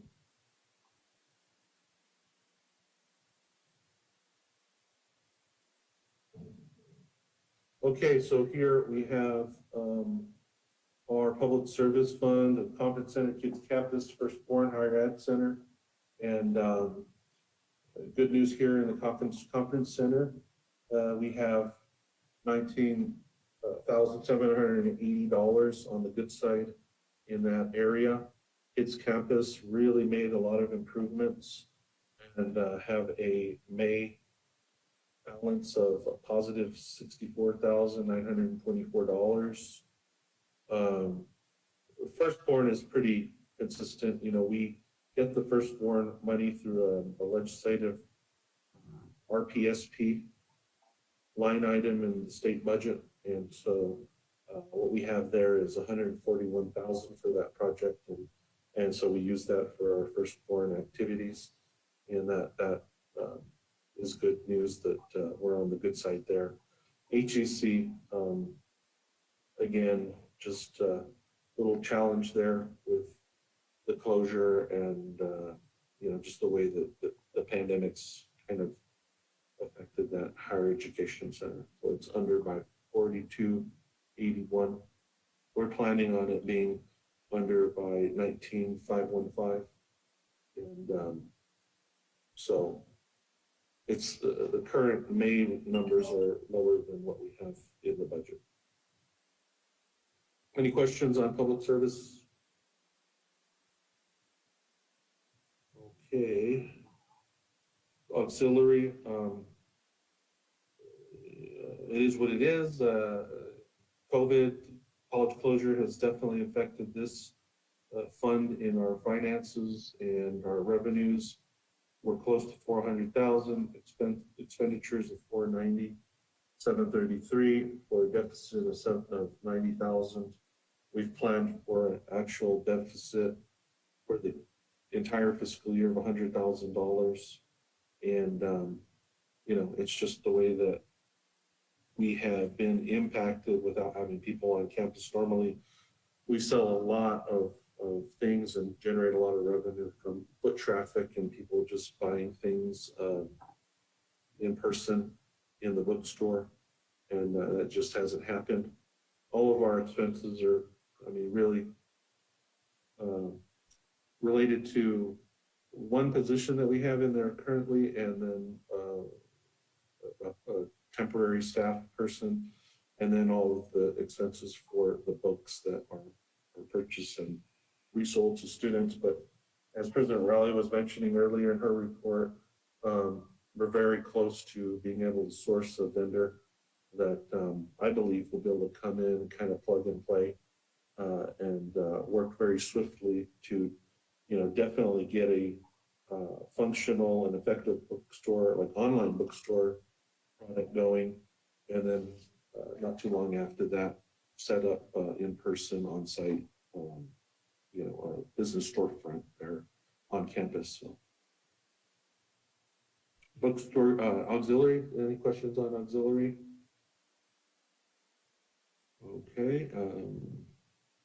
Plant fund, the big story here is that with the columns that are titled revenue bonds, local bonds, state bonds, basically we have all of that funding, and what we have is, and what we saw in May was that about close to $12 million in funds had been spent down on projects. So that gives you a good clear-eyed view of what's been happening in our facilities operation. The team there has been really, really focused and working efficiently on bringing projects to completion and spending down bond money that is important to be spent timely.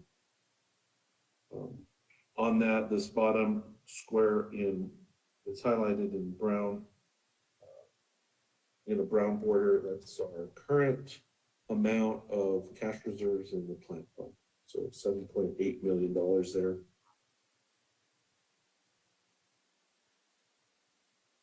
And then our final report here with the accounts receivable on our grants.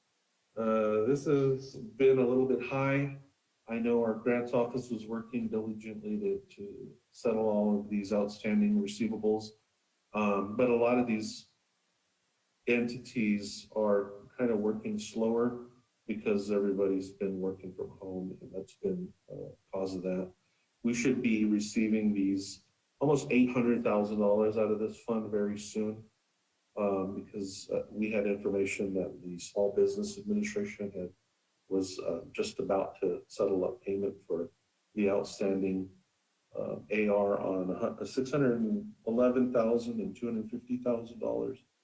And so we should be seeing those dollars very soon. Again, can't highlight the importance of having a reserve balance that is at least $8 million, because these grants all affect our cash flow. So while there's still confusion within our campus about the reserve cash fund that is in place and that is needed and necessary, we need that cash in place to really provide the college stability over cash flow in order to address the timing of the mill levy. Number one, that's like the most important thing. But also for things like this, where grants, you know, the college has spent all this money, almost $2 million on the front end, and the college has to wait to get reimbursed for it. Same thing happens with our grants, our Pell grants and financial aid, that we fund the students first, and then we have to ask for the feds to reimburse us after that. You have to have cash in the bank to be able to do that.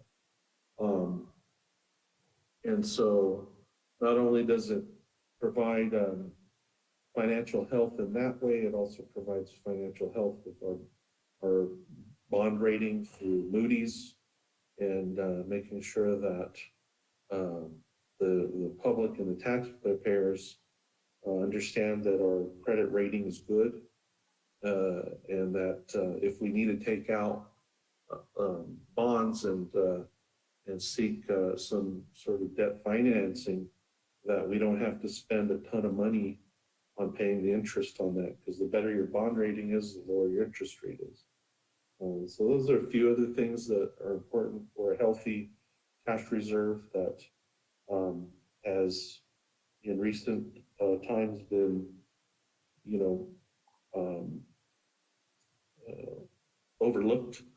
And so we just need to point that out, that again, the cash reserve of $8 million is not a luxury to the college.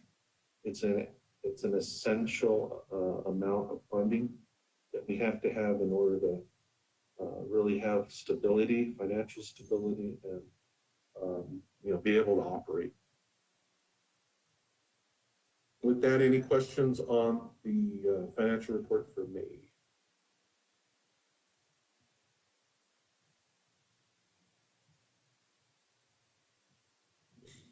I think you're on mute, Mr. Chair.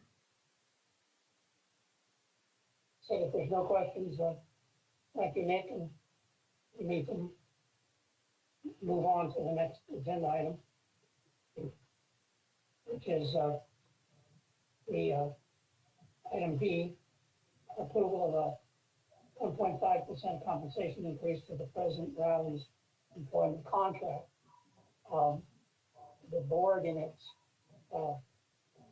budget approval for the next fiscal year, has included, as required by the state, a 1.5% compensation increase for all. Excuse me, Chair Sullivan? And, yeah.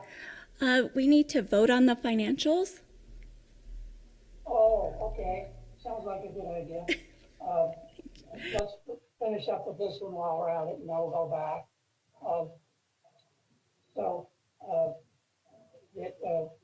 This agenda item is to provide that same 1.5% compensation increase for the president, as is provided effective July 1 to the other staff and faculty of the college. Any comments or discussion on this from the floor?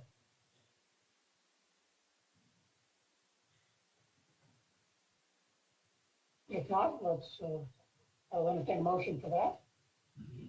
So moved. Is there a second? Second. Moved and seconded. Any further discussion? Those in favor say aye. Aye. Opposed? That motion carries. And now, thank you. We'll go back to item 10A and approve the financials for May 2021. We have a motion for that, please. So moved. Second. Moved and seconded. Discussion?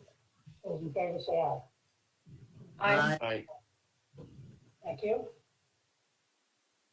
Financials are approved. Let's go to item C, which is the Open Meetings Act resolution, which we have to do every year. Are you doing this one, Dr. Rowell? Yes, Mr. Chair. Sorry, I was trying to get myself off mute. Yes, you're correct. As you indicated, this is an annual item that we bring to the agenda every year. And so there are no changes to this open meeting resolution from last year. It indicates the stipulations for publishing and holding our regular meetings, and then allows the circumstances for special meetings or emergency meetings, and then lays out when we will have the meetings, but there's, of course, as always, the ability for you to be able to call a meeting anytime you really need to. I don't know if there are any other questions or. I had one question, Dr. Riley, under the paragraph for regular meetings, it says that regular meetings may include conducting a working session prior to the regular meeting of the governing board in the president's conference room with the time to be posted in the legal notice for the meeting. We have had work sessions during the pandemic, but they haven't been in the president's conference room. How do we deal with that? The location for the meetings will be published in each individual notice. And so if we do decide to have a work session and we need to publish the work session, we would indicate whether the work session would be in the boardroom or whether it would be virtual or however we would have it. But should we be saying in the resolution that it will be in the president's conference room? We don't say. We can take it out. I certainly don't think it's necessary. I mean, we can take it out. That was just kind of a holdover from when we did them in the past. So we can certainly remove it if you'd like. I mean, I think we could say, conduct a working session prior to the regular meeting. Okay. At a time and place to be advertised. Okay. We'll fix that. Yeah. Well, we could say, we could just delete in the president's conference room because it goes on to say with the time to be posted in the legal notice of meeting. But I just didn't think we wanted to say that it would necessarily be in the conference room. I think you're right, that makes more sense. All right, so with that modification, is there a motion for approval of the open meetings resolution? I so move. Second. Moved and seconded. Any discussion or other comment? If not, all those in favor say aye. Aye. Aye. Those opposed? Motion carried. Item 11. The SFCC Institutional Master Plan, Part 2. This is an informational item. There's items in the material in the packet about this.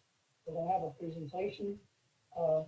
And there also is some additional material that Audrey sent out to you just recently at my request, providing a little more information than was in the original packet. So who will begin with this? I can try. I'll take a stab at introducing it. If you could introduce our guest, that'd be great.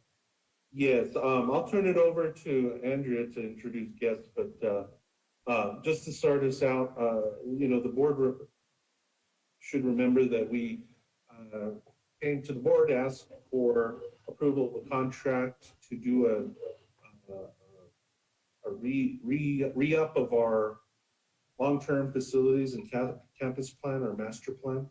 And so this is the big one. This isn't just the revision to it. It's a full-scale look at our long-term facilities and campus plan. And it's super important to make sure that we have our facilities that meet the needs of students and looking out the long distance into the future. And also, equally, it's very, very important to have this revisited periodically and updated in order to be able to go out for local mill levy bond appropriations when we want to ask our community members and voters to approve bonds that the college needs for facilities. So with that, we've been working with Shepley, Bunchfield, and McLean and U, and they've been excellent and superb at putting together a good plan, bringing folks together to collect the proper input. There's a cross-section of the college, and with that, I'll turn it over to Andrea.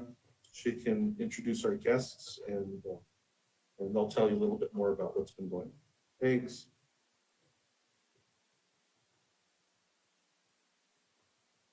Hello, everyone. Yes, we're excited to have Raymond and Pete here. Hello, Pete Rasmussen from Shepley Bullfinch and Raymond McLean from McLean and You. And yeah, they're going to kind of take us through a really nice presentation, which the LBAC committee was able to see a lot of this information already this last LBAC meeting. And it's just been really great working with the team. Right now, we're working to engage some subcommittees on campus to kind of talk about technology, sustainability, student needs, faculty and administration. So we're going to be working with those subcommittees coming up here in July. But yeah, in the interest of time, I'm going to go ahead and allow Raymond and Pete to take it away. Well, thank you, Andrea. Again, I'm Pete Rasmussen with Shepley Bullfinch, and Raymond McLean with McLean and You, and then also Allison Rainey, who's a principal from Shepley Bullfinch, is on the line as well. I just want to quickly just touch on this because it looks like we may be a little short on time. We have a lot of content here, so I just wanted to check with the chair and just make sure that we were okay to kind of go through this, or if you would prefer that this is maybe kind of a high level and we would be happy to come to the next meeting and go over this again, or provide some more in-depth kind of analysis or narrative, kind of whatever works best for you. Yeah, I'm sorry we ran a little short on you there, but I think there's a couple things that are key on it that you can go ahead and touch on, and we'll have to warp the time a little. Certainly in looking at it, I saw that we couldn't read. That's what number one. Yeah. And that was the final recommendations. So you're going to have to hit on that. Right. And I asked Andrea to get a larger version, but it was still unreadable. And the other thing that I noticed, and I'm sure other board members noticed, was that our classroom utilization, it looks like something that needs a lot of fine tuning in that chart you have of the utilization. So I'd appreciate your talking about that a little bit, and anything else you think is critical. Certainly. So we'll be a little flexible. I may kind of jump through some slides here. Of course, PowerPoint is now stuck on this one, so I can start with that. Oh, okay, there we go. So just briefly, just so you kind of can attach faces to names. This is kind of the core team that's been working on this. But the prior slide, really, I mean, the full team is the folks at SFCC, the broader community, and they're all really, really important to the success of this plan. And just a little bit about the team of Shepley and McLean You. We've done work together in the past. Shepley has been operated continuously since 1874, and we've got 4 offices. We've done work all across the country, and we also have a pretty extensive, master planning background. Raymond, I don't know if there's anything specific you want to touch on with McLean and You, and then maybe I'll just kind of jump ahead and touch on a few of those items that the chair asked us to touch on. Just really quickly, we specialize in higher education. We're located in Albuquerque, and we're really excited to be part of this project. So again, you guys probably can't read this. Just have done a number of plans and master plans for campuses all across the country. So a little bit about where we're at today. The project kind of started, let's just say in January at the beginning of the year. Phase one was about 3 to 3.5 months long, and that was all about data gathering and some assessment. So kind of understanding the baseline, where the college was at, getting all of the class enrollment data. That's where a lot of the boots on the ground work, getting some facilities condition assessment work done. That's where the bulk of that happened. Phase two was all about visioning what the campus could be in the future, and then starting to develop some strategies. And we're right at the end of that portion and overlapping a little bit with kind of phase three, which is determining what the implementation for this will look like, and kind of creating that final document. And Mr. Chair, you had brought up the fact that you couldn't really read the recommendations at the end. Those are really preliminary. I would say that they are not final recommendations yet. There'll be an additional draft of the document that I think will go out to Nick and Andrea and some folks on the LBOT committee to read through. I'm sure they have some machinations that they have to go through, and then there'll be a final report, and I'm sure a presentation that we'll give after that.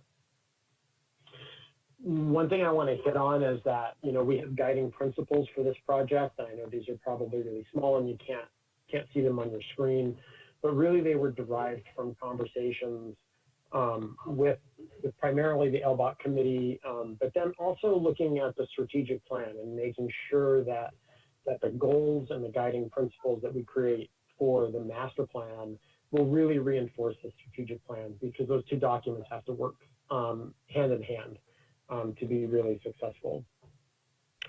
And I'm not going to go into a full recap of the visioning workshop just for time purposes, but we had a very large visioning workshop a couple of months ago. I recognize a few names on here. We had I think we had anywhere between 50 and 70 people virtually online. And we went through and we looked at, what were some of the physical elements of campus? What did the technology on the campus look like? How would we deal with ideas of diversity and inclusion and community partnerships? And so this is starting to inform what the eventual recommendations will be in the document. So I'm kind of jumping forward, things that we've observed, what are some findings and what are some opportunities that we're seeing? And the way that we've started to think about breaking up this document is there's kind of three major elements of it. There are some quantitative findings that are really based on the utilization analysis of the classrooms on campus.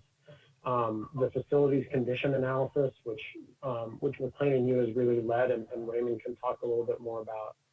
There's a category about spatial observations on campus. So what are the connections? What are ways that the campus can be flexible and grow? And ideas around equity and inclusion.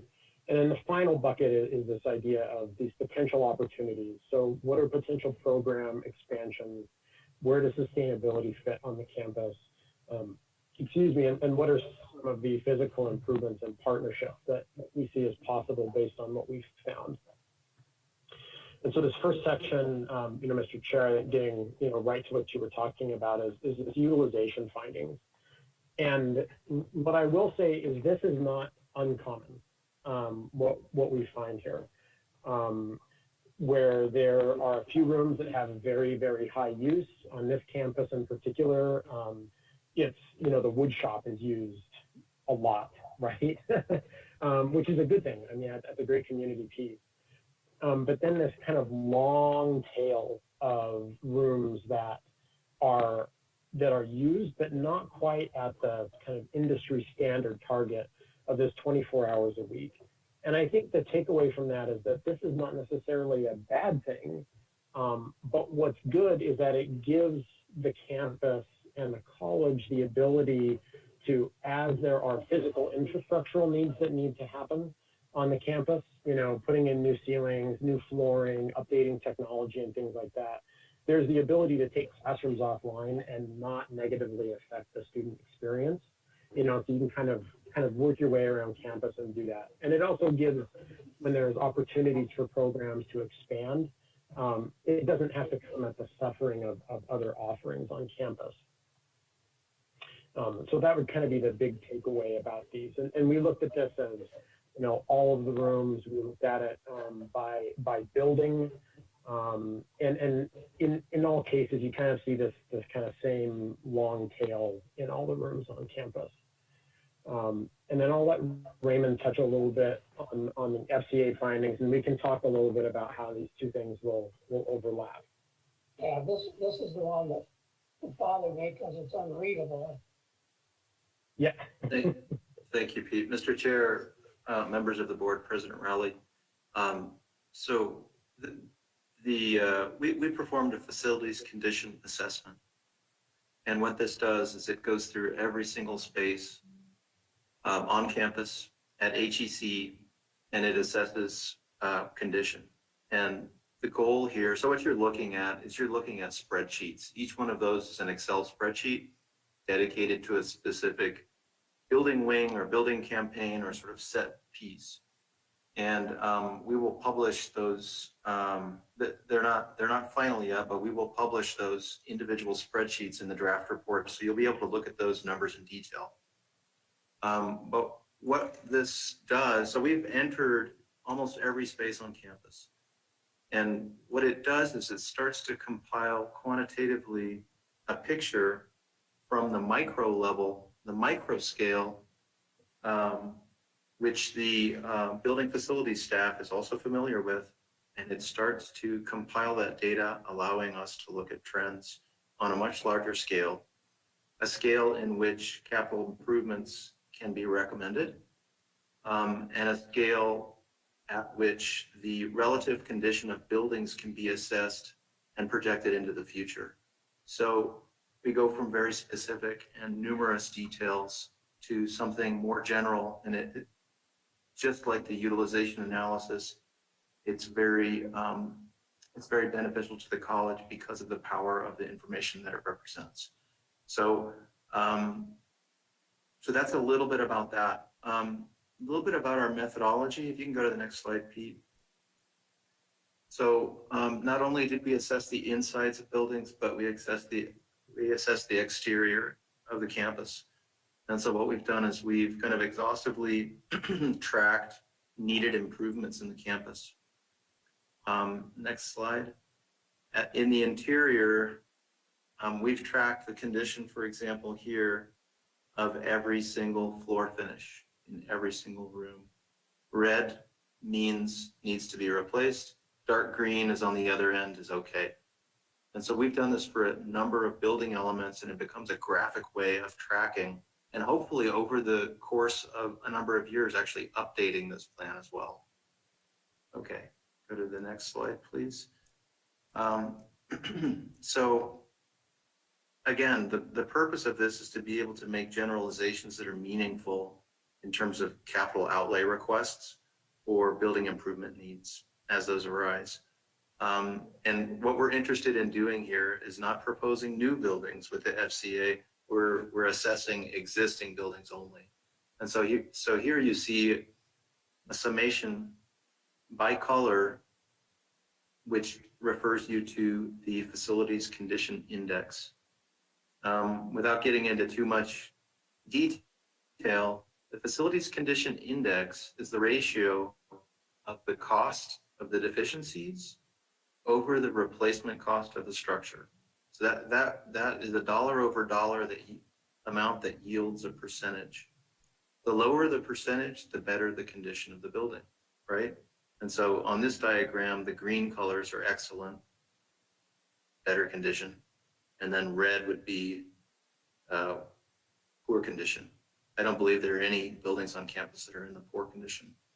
But it starts to give us a big picture of the kind of condition trends that we can track. So that's a little bit about the quantitative findings. And again, all of that data will be shared in a legible format with you. And it'll be, I think there are probably 25 to 30 spreadsheets individually that will be there in the first draft of this report. But we've also been working on another kind of observations, spatial observations. If you can go to the next slide, Pete. And I'd like to talk a little bit about those because these are important aspects of the campus that affect the flow of pedestrians, flow of students. These are very important in how the campus operates on a day-to-day basis. So one of the things that we've been looking at is the campus connections that exist. For example, the relationship of buildings to courtyards to open spaces. SFCC has a very unique and identifiable typology here with the distinction between courtyards and then the natively planted outlying perimeter areas. Next slide. We also have looked at campus connections, specifically walkability. One of the big questions in studying a campus is how long does it take to walk from A to B? And our analysis showed that walkability is not really an issue on campus when we consider as the crow flies walking directions. We will be making recommendations on wayfinding and signage, and we feel that apart from sort of the absolute distance of one element from another on campus, wayfinding and signage is something that really needs improvement on campus and will actually improve the sense of orientation and sense of arrival on campus as well. So we start looking at, if you can go to the next couple of slides, and I'll just go through these kind of quickly, but we start looking at analysis of existing pedestrian patterns inside the building. As we all know, there's a pedestrian pattern of circulating around the courtyard internal to the buildings. There's also paths through the axes of the buildings. And by doing this, we can understand how there might be unexplored opportunities as the campus expands. And those are the kinds of things that we will be making recommendations on. You know, for example, the pink stripes the pink arrows that you're seeing here are connections between campus elements. Some of these already exist, some do not, but the campus connection study really attempts to enhance connections between building elements. Hello, can I ask a question? Absolutely. Yeah. Thank you. Yeah, so your connection study on the previous page there, or even this one, do you connect the pedestrian pathways to the high-use rooms that you identified? Can we connect the pedestrian pathways to? I just didn't hear you. Oh, sorry. Do you connect the pedestrian pathways around the campus to the high-use rooms that you identified? Yes, I hope I answer your question. Okay. That is the intent. So the intent is to recognize existing pathways and to kind of to make there are existing pathways internal to the campus that must be maintained because the buildings are there. So at that point, the wayfinding is the way to clarify circulation. There are also, I don't know if you can go back to slide, I think it's 29, Pete, just real briefly. The one right after that, I'm sorry. So for example, this diagram shows in the lighter green circulation patterns that we know exist. They're used every day at the campus. But in our opinion, there may be an unexplored possibility of a connection between the fitness building and the main courtyard. And that's what the right darker green arrow is representing, which are kind of latent in the plan and have not been explored. These kinds of moves are sometimes revealed when you look at the plan from above and you explore the development of the campus. But a path that were developed like this would more directly connect the fitness with the main courtyard, enhancing a sense of community and kind of immediacy than what we currently experience when we walk out the north end of the courtyard around to fitness. So that's an example of the kinds of opportunities that we're identifying to strengthen or to recommend strengthening. Does that answer your question? Yeah, yeah, it does kind of. I just, you identified these high use rooms, which means there's a lot of traffic in that area, right? Coming and going. And so I just was trying to understand if some of the pathways that we've identified capture that. So I think that that's one of the things that this slide I'm pulling up now kind of starts to talk about, and it's one of the things we're analyzing as the report goes on. So in addition to having these kind of color-coded diagrams of the facility's conditions, there's also a whole other set of colored diagrams we have of the utilization rates rather than just in bar graphs tied to the plan. And what you find is that you can start to see where there's some opportunity zones where we have maybe let's call them underutilized areas that need some help, maybe that are also prime for some remodeling and some love. And so what we expect will come out in the final plan is that there'll be some very targeted zones where you can see how a series of capital improvement projects could kind of move around the campus. I think the other big takeaway is that aside from maybe opportunities for very hyper-specific programs that need very specialized spaces, there is the ability within the footprint of the current building to accommodate program growth. And I think what's good about that is it doesn't mean that we're not sitting here, and I don't think there's going to be a recommendation that you guys need to build a 4-story classroom building in the next 4 years on the outskirts of campus, right? I mean, that's just not something that will be needed. And that's good. I mean, that means you have the flexibility in the plan and on your campus to move forward. And then I think especially when you lump the higher education center into this, based on the credit hours and the classes that were taught in it 2 years or a year and a half or 2 years ago now, there's some real opportunities there to serve the community and be a real asset to SFCC. I'm going to kind of skip ahead a little bit. I'm sorry. Right there. The HCC one, this one? The top red circle that you say is a flexibility and growth area, I think that's the Hamus room. That's the only public and meeting room we have. What are you thinking about doing with that? We are not to a point of specifics yet.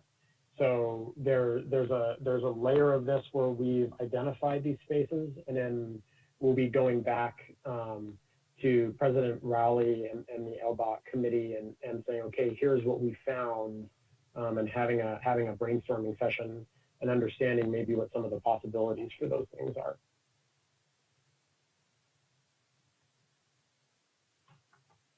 Thank you. Yep.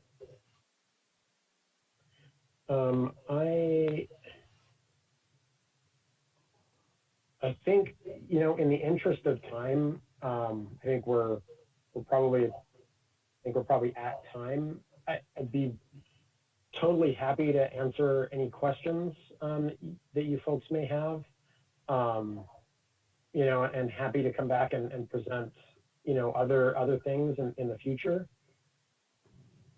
Is the board going to get a hard copy of the draft? My concern is seeing this come through at the final moment without having had a chance to look at it in hard copy and digest it.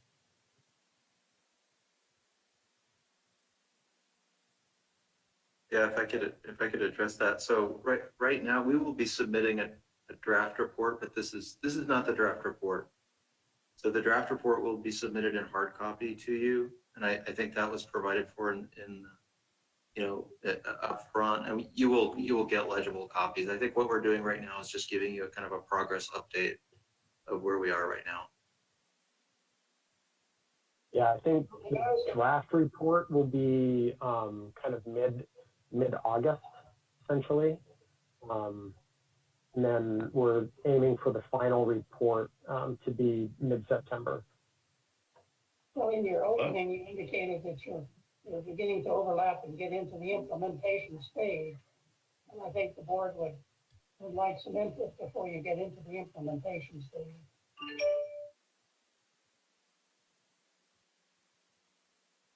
Chairman, this is Jody Pugh. Can you hear me better now? Yeah, you kind of plug in your microphone. I had forgotten I had a microphone. Sorry.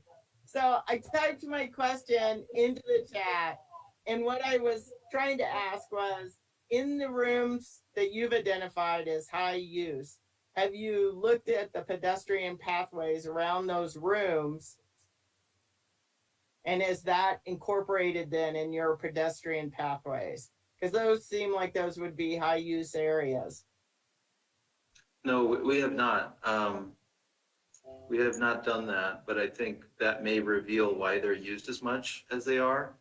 And that's a good suggestion.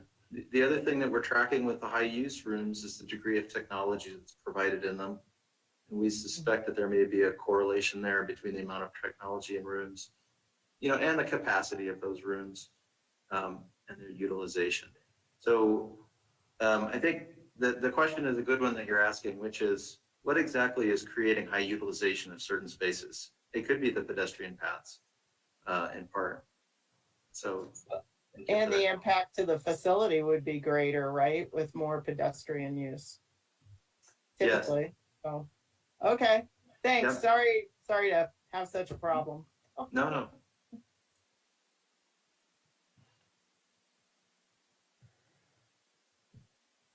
Is that the end of your presentation? I think we want to be respectful of time. I mean, we've got another, I think we've got another 15 to 20 slides to go through. And so we're certainly happy to go through them if you would like us to. I go over to the board and see what other comments and questions. Chairman, I do have one more question. It's about the facility condition index that you're using. So we couldn't see the spreadsheets, but I guess we'll see them in the future. But will you end up generating a prioritized list then of facilities based on that condition index? Yes, we will, for each one of the major improvements, we will prioritize them 1 to 5.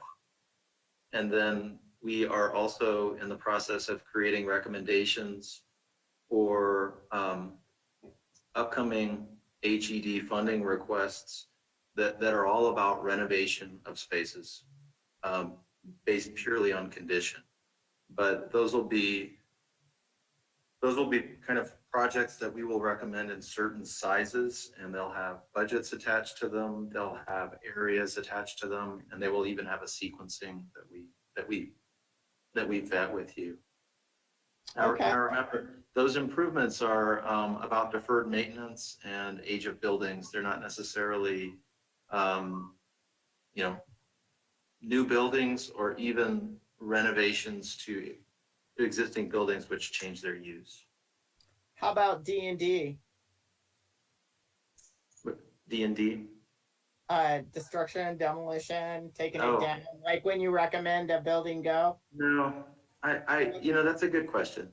The age of the buildings on this campus and the quality of their original construction lets us know absolutely clearly that there's no demolition of buildings needing to happen. They're all in the shape that we would expect them to be in or better. They've been very well maintained over time. They're just getting to a point where certain systems need to be replaced. So things like air handling units in the original buildings around the main building, they need to be replaced.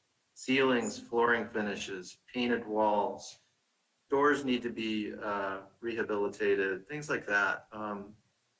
But in terms of the bones of the campus, it's rock solid, it's built well, it's built solidly, so that's a huge asset to the campus. And we don't always see that. When the original construction is not as integral and kind of robust as it was here, we would perhaps be making recommendations on demolition of buildings that are of this vintage, but not here, not at all. Okay, thank you. Mhm. Maybe when you have your report in August, maybe we would have an opportunity to meet with you after we've had a chance to look at the report. I think that would be very helpful. Yeah. Absolutely. And we appreciate your interest because you're willing to wade through some of this information. So that's really great. And we will, I think, we will make that available to you in a draft format so that you can review it, and then we can have a meeting and go over your comments. And then the idea is we would revise the report with the comments in hand and come back with a final report. Currently, you think you would appreciate our interest until you see how much revision we wish you to make in your report. We're used to it. We live by an iterative process, so we're used to that. Okay, I think Pierre's left. Linda, comments on questions? I'm still here, Jack, sorry. Oh, you're back, okay. I'm on the phone. Oh, okay. Well, Okay. Linda, anything you'd like to inquire about? No, I don't have any questions, thanks. Okay. Pierre, how about you? No, I don't have any questions at this time, thank you. Yeah, I think we'll have a lot of questions when we can read the report. All right, well, thank you, gentlemen. I certainly appreciate your graphics. It's very, very easy to understand and very helpful to see those numbers and colors. And certainly looking forward to that utilization and funding improvements that Jody was talking about, because that's the bottom line for us. We really need to know what needs to be done. And this report is supposed to cover a 5-year period? I think it's 10 year. 10 year. Yeah, is that correct, Nick? The 10 year. So we don't have to do this again in 10 years, for 10 more years. So we better do it right. All right, thank you, gentlemen. Thank we're you. just about ready to wrap up here. On agenda item 12, we do not have any first readings, policy readings to deal with. We do want to comment on agenda item 13 under board reports. At the retreat, we talked about the board's and president's goals for the upcoming college year, and those goals were shown in the minutes of the retreat. We did ask Becky to compress those and condense those, which she did, and has sent copies of those, that condensed one-page version out to all the board members. So I wanted to ask if anyone had any comments or questions on those condensed goals, because if not, that's what we'll use as our goals going forward for the next year.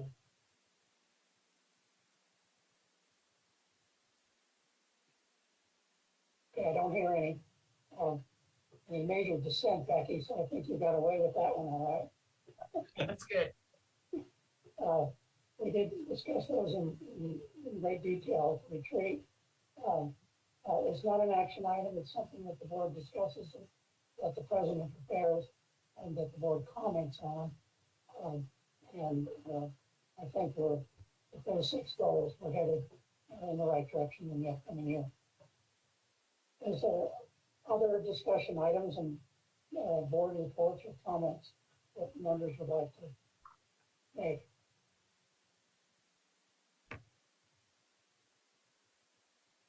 Now's your chance. All right, hearing none, I'll just announce that the next board meeting will be in August. There will be no July board meeting, August 25th, same time, 1 o'clock. With that, we'll move to adjournment and obtain a motion. I so move. Second. Moved and seconded, those in favor say aye. Aye.